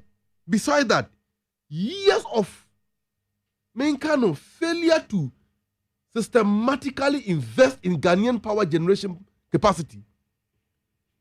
Ever hit here much during President Mahama time. He accepted the responsibility and took it upon himself so Obe resolved the problem and he resolved it. So even when all these challenges were going on, we never imposed a burden on the Ghanaian people. NDC left office by the time of Free Abem, GDP, how do you call it, debt to GDP, was 56%. Check it. 2017, a drop by 54%. Or for you know why? We could have report where we were. In fact, that's December 17, 2016. Exactly 4:12. That's exactly 4:12 a.m. 28 seconds. Actually, pause news.com. And I hear this publication. That's the IEU. Ghana economy to grow at 7%. And yeah, IEU by then Ghana was under IMF program because of our homegrown policy proposal. That's the Institute of Economic Intelligence Unit. Sorry, Economic Intelligence Unit of UK. EIU. No, is it EIU? Yeah, EIU. Yeah, EIU. Economic Intelligence Unit of UK. There is another organization called Legatum Institute. You can Google about them. African Development Bank, Association of Ghana Industries, the IMF, the World Bank, and other international reputed organizations have predicted, say, the Ghanaian economy will grow beyond 7% after 2017. Mobile, indeed, you had it. What did you do to achieve that? Is it by appointing over 120 ministers? And the man with that growth now. And then the appointment of 120 ministers and that growth. Now, why don't you go back and appoint the same number? That is a lie. Because Juma President Mahama government now mainly the investment in the oil sector. By building 2 additional oil wells. Yeah, you big quit the moment President Mahama and MERS within the 8 years and running the economy of this country using 1 oil well. And you banned the highest economic record that NDC achieved above 10% in 2007, 2009, 2010, 2011. You're holding inflation a single digit for over 33 months. NDC achieved that. By the time we're leaving office, the equity economy at the Mawa, so the one now unemployment rate 5.9%, and the unemployment rate 18%. At the same time, inflation was 15.4%, and that inflation under Momo tenure, inflation could do almost 60%, and then mostly about 28. Yes, still our worst record is still the best than Momo best record. President Mahama economy will be quitting Mamuno. That economy could pay our national debt. And of course, the debt we bequeathed to you was 120 billion Ghana cedis. And the Yaka came over 700 billion Ghana cedis. Our debt to GDP is over 100% now. Mostly above from Empokrano still is hovering beyond 95%. The worst ever. Under Mahama, pensioners never queue at the Ministry of Finance to redeem their bonds or to demand the payment of their matured bonds. No. They got it. As and when your amortization by your due, you timid ya. A man for Kaidina yetua. Your equity economy, na exchange rate, cedi to dollar, a year 3.75. I'm Pinnacle have a problem with that. And I'm saying, I trim 12%. Alhaji Mahamadou Bawumia, His Excellency the Vice President now, or organizing lectures. When your fundamentals are weak, the exchange rate will expose you. And then, where is your fundamentals? Where's your fundamentals? Your equity economy, a mamwa, a jam sinking fund. Over 300 million Ghana cedis was in the sinking fund. Ghana Infrastructure Investment Fund, we left you money. Stabilization Fund, a jamusika. A jamu Ghana Infrastructure Investment Fund. A jamu ESLA, Adabama Government of Ghana, 4.7 billion Ghana cedis per annum. A jamu economy, not that the economy can pay a debt. that economy can pay both not only external but internal debt. That economy can take you to the capital market. Mutumi raise $8 billion consistently within 3 years from the capital market. It was as a result of the economy of President Mahama, and then we have been blocked. In fact, almost shut your doors from the capital market. We can't go and borrow. And then that economy, a baller economy, junk economy. Now, that's a Mr. Kwabena, former MPP General Secretary, and one time as presidential aspirant of the MPP. MPP General Secretary Kwabena J. Is that the name? I think I'll be busy. Okay. Kwabena J. Japan. Is he over a dinner? So anyway, Kwabena J. Japan.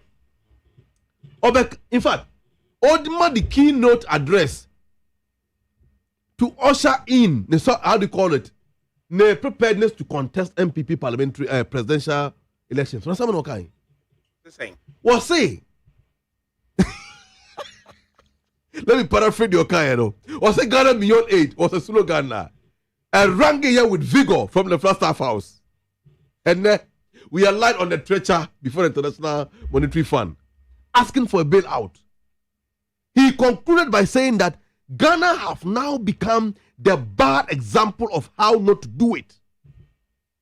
Sorry, Ghana have now become an example of how not to do it. That is the level at which we are today. Do we leave the His Excellency in the hands of NDC as a party, or do we live in the hands of John Dramani Mahama? Over. It is the policy direction of the party. Okay. That propels the vision of the candidate. At least the party can take us beyond 4 years. Good. The philosophical. So at least the party can propel us beyond 4 years. Beyond 4 years. So Mahama then may not be that relevant. Candidate, no, it's very relevant. Candidate will come and Mahama go. would have a tenure of 4 years. Exactly. The party may have beyond exactly 4 years. so. So if you want us to say young farmer party in your dear, there's a Mahama then. No, I'm not saying that. See, offer. I said, give it no. Mahama of 4 years. Party may have beyond 8 years, 4 years. But the constitution says Yentuma Mahama. One can see Yentuma party. No. Good. It's a who prefers a young fair and share party no more. And I mean, the party NDC, for instance, where I belong to, a social democratic party. The vision of the leader should be in line with the social democratic principles and philosophies of the party. That would drive the programs and the achievement of the party relative to the social contract within the next 4 years. No, should be in line. Now, Omampenia, you be yin so be di animu or be execute that policies within the tenure of office of free war. Of free war, the next leader will be taking over. And also, visions also line up with the same principles of the party, and then the generation continues. And until President Mahama have his own policies which are in line with the NDC as a social democratic party. And that policy is what? The people first. In any case, President Mahama 24-hour economic proposal or Diaba, Ghana for Nigeria Tumuno, it cannot work if it is not people-centered. The whole idea is about the people first. In any case, what is the need or what is the use or where lies the dividend of political investment? If abati mamufo betuno, sa abatuono, entimi addressing openfo a ohia yansabi akowo. Afa no ho afa ne ba. Entimi addressing kuafo a omunya fertilizer engom kokoa anaso omundo bayase. Entimi addressing a school for omunya aduane ni. Ene omunya classroom entene nsua de. Entimi addressing a teacher for omunya textbooks enfo nkyere nkola de. Entimi addressing ya kwan a enye. Entimi addressing the street light one cry ni na akọ off. Eduna jo the city of Accra dark because no street light or the highway of Accra and the Juma. What is the need of the elections? If that elections cannot pay our national debt, money the economy said that free. See, my brother Atik, despite all the flowering achievement, what has been the effect on the Ghanaian people? What has been the effect? Zero, because there has not been a single period in our national history, particularly under the Fourth Republic, Agana Mabunu, a free program under your tenure. We go to the next step. Yes. As to what you propose to do. The Myanmar courage is also emremobi. Do you prepare ni nyinaa no the way forward ye into so very well courage me yenti also movement for change for movement for change abo position opposition and fire opposition and fire no born taba mu omumra no oh sir ndisi for ni agro money so amaleba ofa courage mitia eye yenyina ya ma me panyin anti Victoria Mrs. Trematin 103 years and counting 103 years and counting and your mama Victoria, the mother of the Honorable Alan John Kojo Trematin, she was my classmate. A leader with integrity, a leader you can trust. Anglican for no.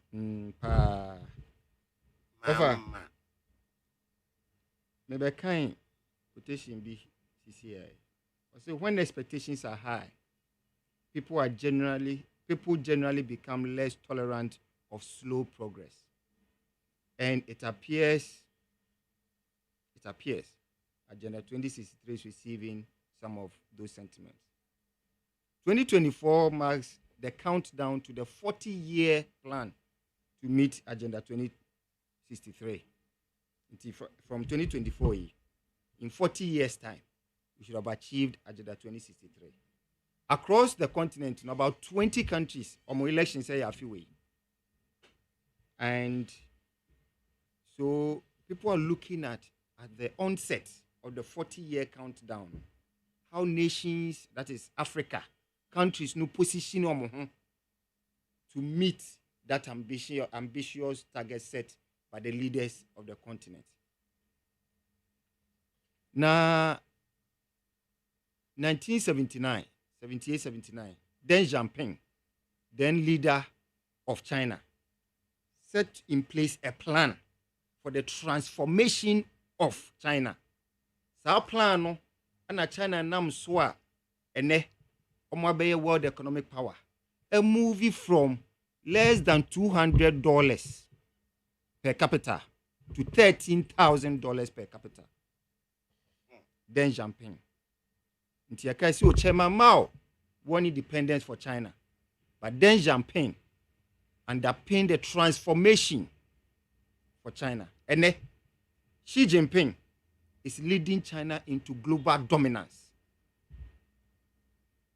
The Communist Party. But be a party needing. Your individuals needing. Sajifo Dr. Kwame Nkrumah, independence, Emma Ghana. Oni needing yebo. Yabo ani abo Kenya, Jomo Kenyatta. Yabo cry it me be Joaquim Chissano.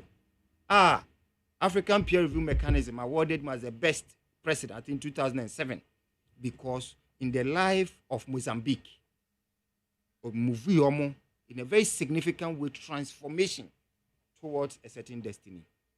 In the argument, historical data will say the individual, Nipano, is the most important factor in the development of society. Yaka the Victorian era. It's a royal family or when you know. They say it's that time no champion of arts. And in the architecture ni be a buyer, Sani Bono. Inti Victoria Edward III. And of wonderful exploits. Yaka so Alexander the Great. Yankan Greek the Great and Greece the Great. Yaka yes Caesar. Inti se odane noa unya results no. Enu nti na ohwe Yabako semu a 1992 beka 2000 ohwe the character and nature of NDC a na very different from the NDC of 2009 to 2016. Ohwe from 2001 to 2008 the character of the NPP under former President Kufuor very different from the character of the NPP under President Akufo-Addo and Vice President Bawumia. Then no natural say nipa no na many a times no parties no kra nipa ni nusu ni ne ban no etimi affect party no but party no nso was some nhihye bi a ode esoso nipa ni mu nti behwa ankosi akire no Ghana fo nyina ba kwato aba over 13 million voters yeba na chairman bi say me na me do ba power nti dia meka na obeye ohwa na chairman bi akohia say council of regional chairman no mo akọ Jubilee House ye de say ni ese pe and all komini ni de keka ho ani emu pro ye ne keta sehye omo be kombe say party for bedidi say ehwe party for and all of that into sha baby aye do critical time in our history way the here Ghana pa a transformation and yet mere changes na that transformation you know ejina nipa okita plan so say wetimi adwea kwa akire ewani so ade hu na ne experience a ode aye amanyo sem nyina ode atokrata so atro say me kwan we na say oto abama me as the executive president mefa so ediama Ghana atam ne ntuma pefra asori ejina ho. Should that have been a prerequisite and sani ya to abama nipa no? Absolutely. Every individual biano because even though parties no ho no tem biano say leader no vision any party ni interest and quite conflict ni doso enu nti na 2024 yesi yaso ahwe NDC 1 NDC 2 yasi aso ahwe MPP 1 MPP 2 omo nyina there some changes aba but obiantimi for transformation my parties mienu ni bienu wetimi a transform ye Ghana Integrity Initiative corruption perception index o sha tembiasa na under 43% score 70th position stagnation no over 3 years from 2020 banyina no sa 43 timi nya ho hwe nti se nipa no ni su ne ban enye krogin a ontimi nsi corruption anokwan na me hwanso hu se corruption any development particularly transformational development eboebra the two do not go together nti one to amba nipa no ono anka so onye corrupt ye demonstrable in public service in his private life ni family life ni bibi onye corrupt no when nya sa nipa no ama na mbedi wanimu a ontimi nsi corruption anokwan eni nti na 1592 ba yaka corruption omuntimi nsi anokwan who can a personality is it because you do not have a party or a movement with sufficient background ana debi we say yes society is dynamic na mo bɔ mo bra no komo anim no na mo hwɛ kwan a betimi afa so ediama society na improve nti say okay this renowned black sociologist and historian Obabewu Ghana W.B. Du Bois ne peace titled The Talented Tenth or see in the history of humanity say o hwɛ fiti adam abreso ebepem ne every biara we say society be advance no it takes the effort of the top 10% under a visionary leader. Osha party system na ye wona sa top 10% na emfa anya adwuma. Enti mi mada. Osha Bible mu nyina Abraham, ba Noah, na ba Moses, na ba Joshua. Na wahu abribia no leader no individual no. Now timi say etimi ko di individual bi insa na society no atete apansam edru sabre na ye hwehwe individual a nenim de na nisuade hu a osanso wo character suban a ehun krojin a obetimi abeden abeso society no masan pagea ejina ho eho ane ye wo sisi Ghana bebia ye wo yi bebia ye du no ehia individual a owo sa character no na mekoti Peter Obi of the Labour Party in Nigeria no cannot see we lead the Anambra State wanye corrupt that record no ho to the extent say of fighting corruption ma senate ne kra na so mo to ne so aba say on person mu yi no as state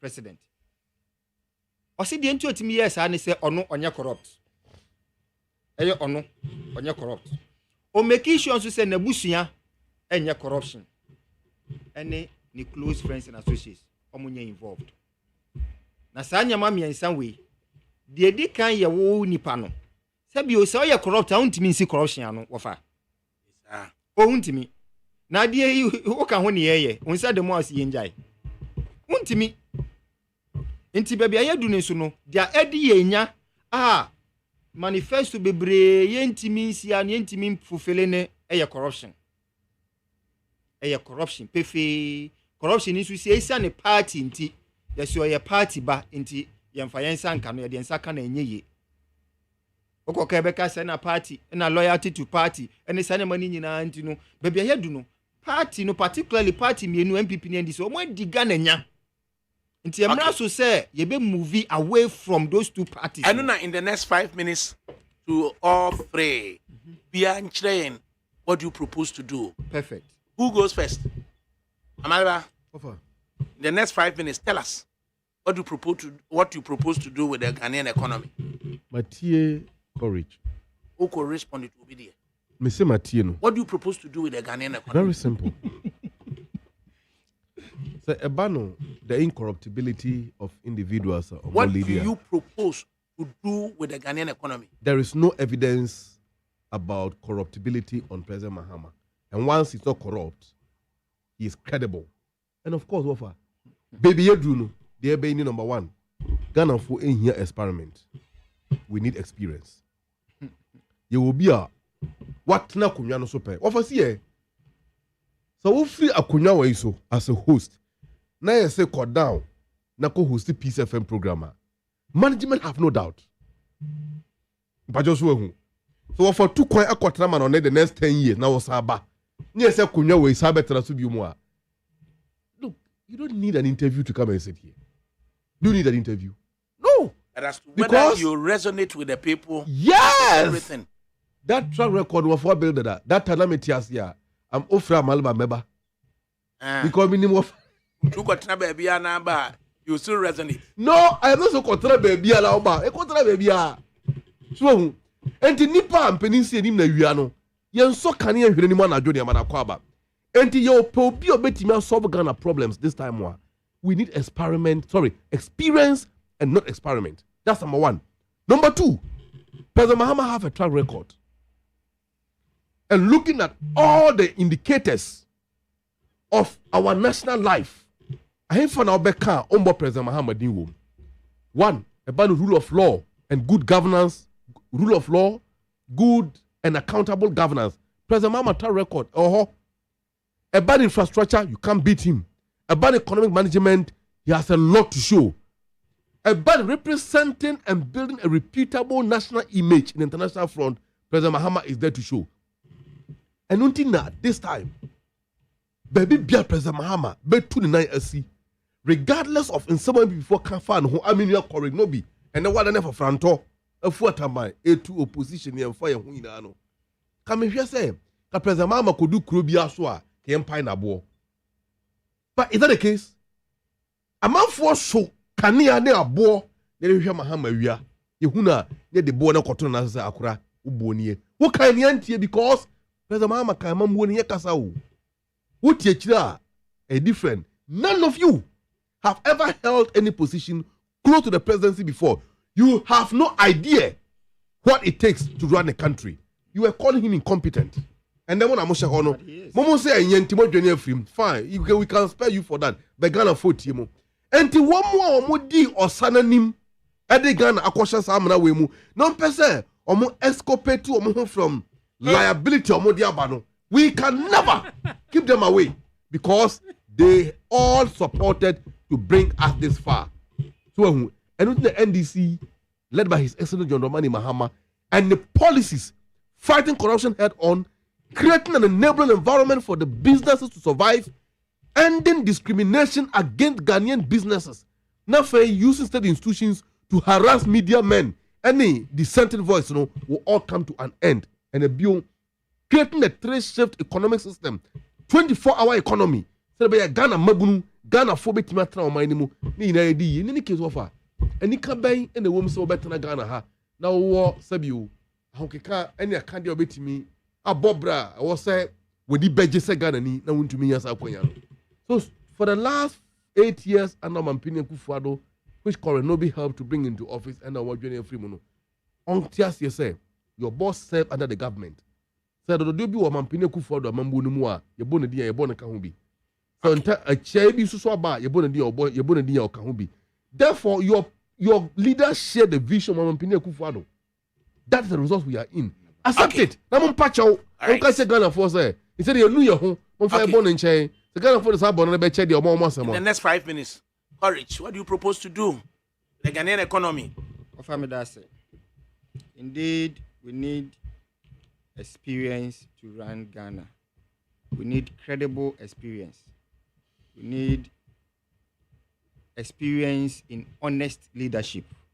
We need experience in job creation, not experience in corruption. We don't need one who puts us on the map globally to be known and noted for corruption. Sebi you own him so you're corrupt as a human being and as a president. Or no dear, untimate essentially, emeboa and yeshe. Now, they are here to transform what the economy no assurance. The Honorable and Jokojocho Martin as part of the Great Transformational Plan.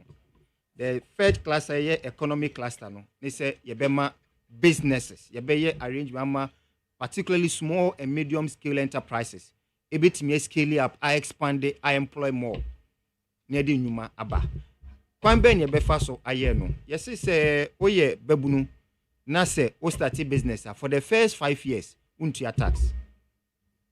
Na wetimi etintim. Now 19 tim a wa contribute and we first. Second, yes say dia oye no machinery bi any nyama bi ehunhia se o de beye no. Se we import here yebema o tax friends duty free se ne be awetimi abeseti up na wa employ enu ne beye. 2 o say obe make sure say oye under 40 oye babunu na say uhia loan se o de beye adwuma you will not borrow at more than 10%. CCAE se okoji loan is about 34.5%. Enu no o profit margin, average profit margin eye emie 20%. Na usi den eje sa loan no na utimi edeye adwuma. Di we ene sise bi betimi aye ede ama economy na gina. Enu nkoda nchen. Yesi ye raw materials no enu na edi create nyuma. Enti the Alan Trematin presidency no be make sure say at least 60% of your raw materials no will add value to it. Inti eno ne tre say be bie nyuma bebre industries in cocoa processing, industries in minerals, industries in timber. You be bie ne make sure say ye add value. Eno no na de nyuma beba. Eno na be me create jobs no. Inti say o add value to about 60% minimum.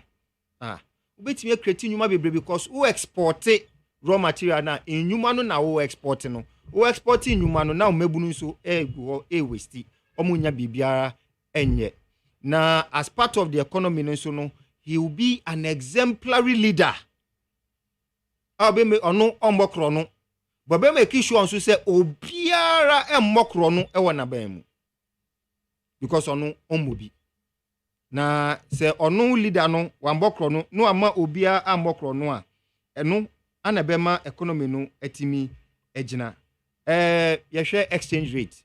Exchange rate is the only way I'll be to me. I'm an above form. They say ube improve export.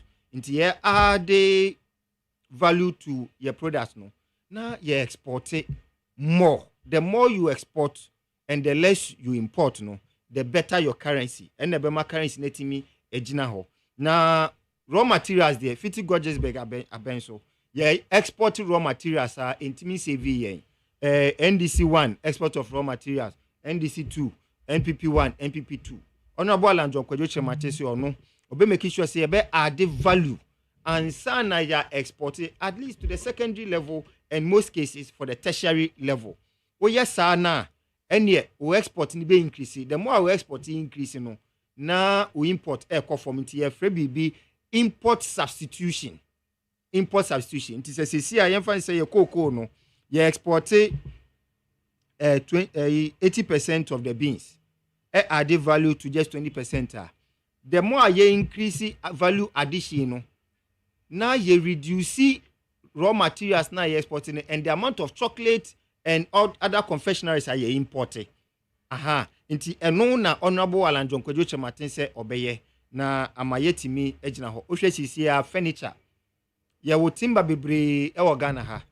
You know any combination ye nkonwa bebre ya ye use even including the war secondary schools na de nyina ye imported.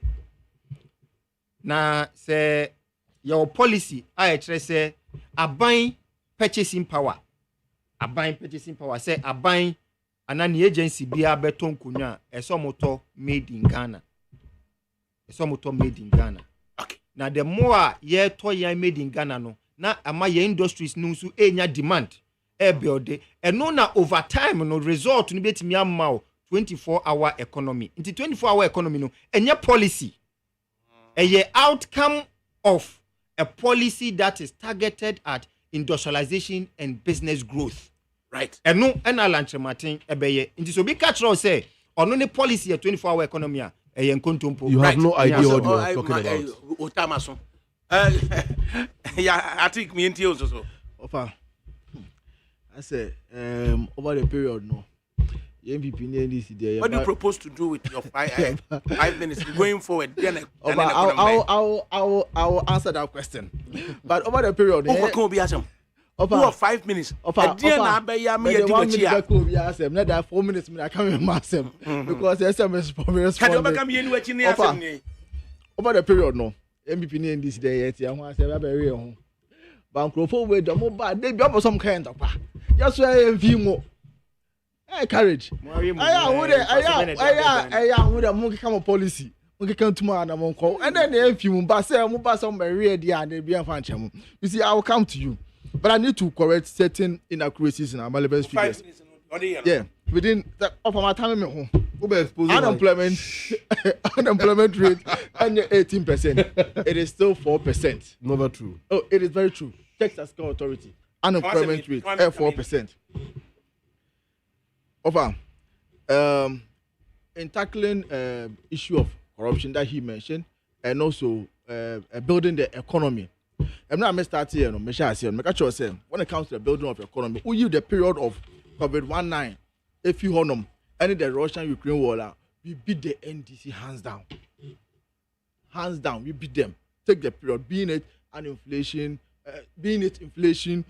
unemployment, GDP growth. If you take the period of COVID-19 out and extended IMF program. COVID-19 is not extended. It's not IMF program. I think even now, I say, we the period of COVID-19 and the Russian-Ukraine war now, we beat the NDC when it comes to the economy. All indicators shows that. And now I'm going to raise the issue about inflation. And also very clear that even in inflation, before the coming of the Russian-Ukraine war and COVID-19, we were doing very, very good. And if not for these two, we would have been able to succeed. So, you see, when Bamia said, when the economy is not good, when the fundamentals are weak, the exchange rate will expose you. And it was true. The fundamentals of Ghana's economy has been on the dollar and petrol. So, in order for us to build our economy, we should concentrate on refining our own product. Crude, we should refine it and sell it to the BDCs. And selling to the BDCs, we are selling to them in cedis. We are not going to sell it to them in dollars. We are selling to them in cedis. So, it makes our currency strong. Basically, through the period of former President Rawlings, that's under the Fourth Republic, up to date, there has not been any of them that has been able to build another refinery or a refinery that is of an international standard. Toy is a junkyard. They don't produce anything better there. And I'll share your consumptions now. Usually petrol and diesel before kerosene, getting and so forth. Even Tor cannot produce much of petrol for us to satisfy the national consumption. But in moving forward, I think that the fundamentals has to be built, and the fundamentals for economy lie on two things: the dollar and the prices of crude. Because anytime there are prices of crude, ever cost to be, it affects everything in the country, transport to provision of service and buying of goods, everything increases. So I think that the best is to get our own refinery. That is the first step, so that we can be able to hold this price increment and all that. We should be able to get when we get our own refinery, we'll be able to find a way that in case even the international community decides to even increase, we can give some subsidies to our BDCs and the OMCs, and they will still be selling at a good price. Emra Courage Kasano, he mentioned the issue of their policies, and it will interest me because Emra and this body 24-hour economy buy, MPP formed on policy about the next week next year they buy one of them. I think the building of the credit scoring, it was also open to scrutiny. Carrot made mention of about what's it? Blue economy. Oh no. It was about credit rating. It was about credit rating on the Ghana right. With the Ghana okay. That. In concluding, Carrot, I want you to explain certain things to us. Since we are all having a discourse. Japan. Offer. First, you're going to give 5 years tax holidays for the youth who are going to business, right? If you start up, the startup. So 5 years tax holidays. Yeah. Duty free for new businesses. For youth startups. That is duty free. Yeah, that one. So that means they are not paying. They are not paying any duty. Yes. Whatever they bring in. Mm-hmm. How are you going to tackle issue of budget deficit? Because you know that you get taxes to build and also do other things. So how are you going to tackle issue of budget deficit? Because telling us this, almost every person who has a business and a person who's over 40 years, or the youth didn't never show them. Okay. How are you going to tackle all these things? How are you going to tackle budget deficit? Okay. Simple. The more people are employed, the more they are able to contribute to the economy through taxes, and then the productivity that they put out Emma, you standing here strong. To tackle budget deficit, you first need to enable businesses to thrive. Businesses need to thrive in now will pay corporate taxes. How many years? And no, and about finance budget. No. So now you're proposing. So how many years? How many years?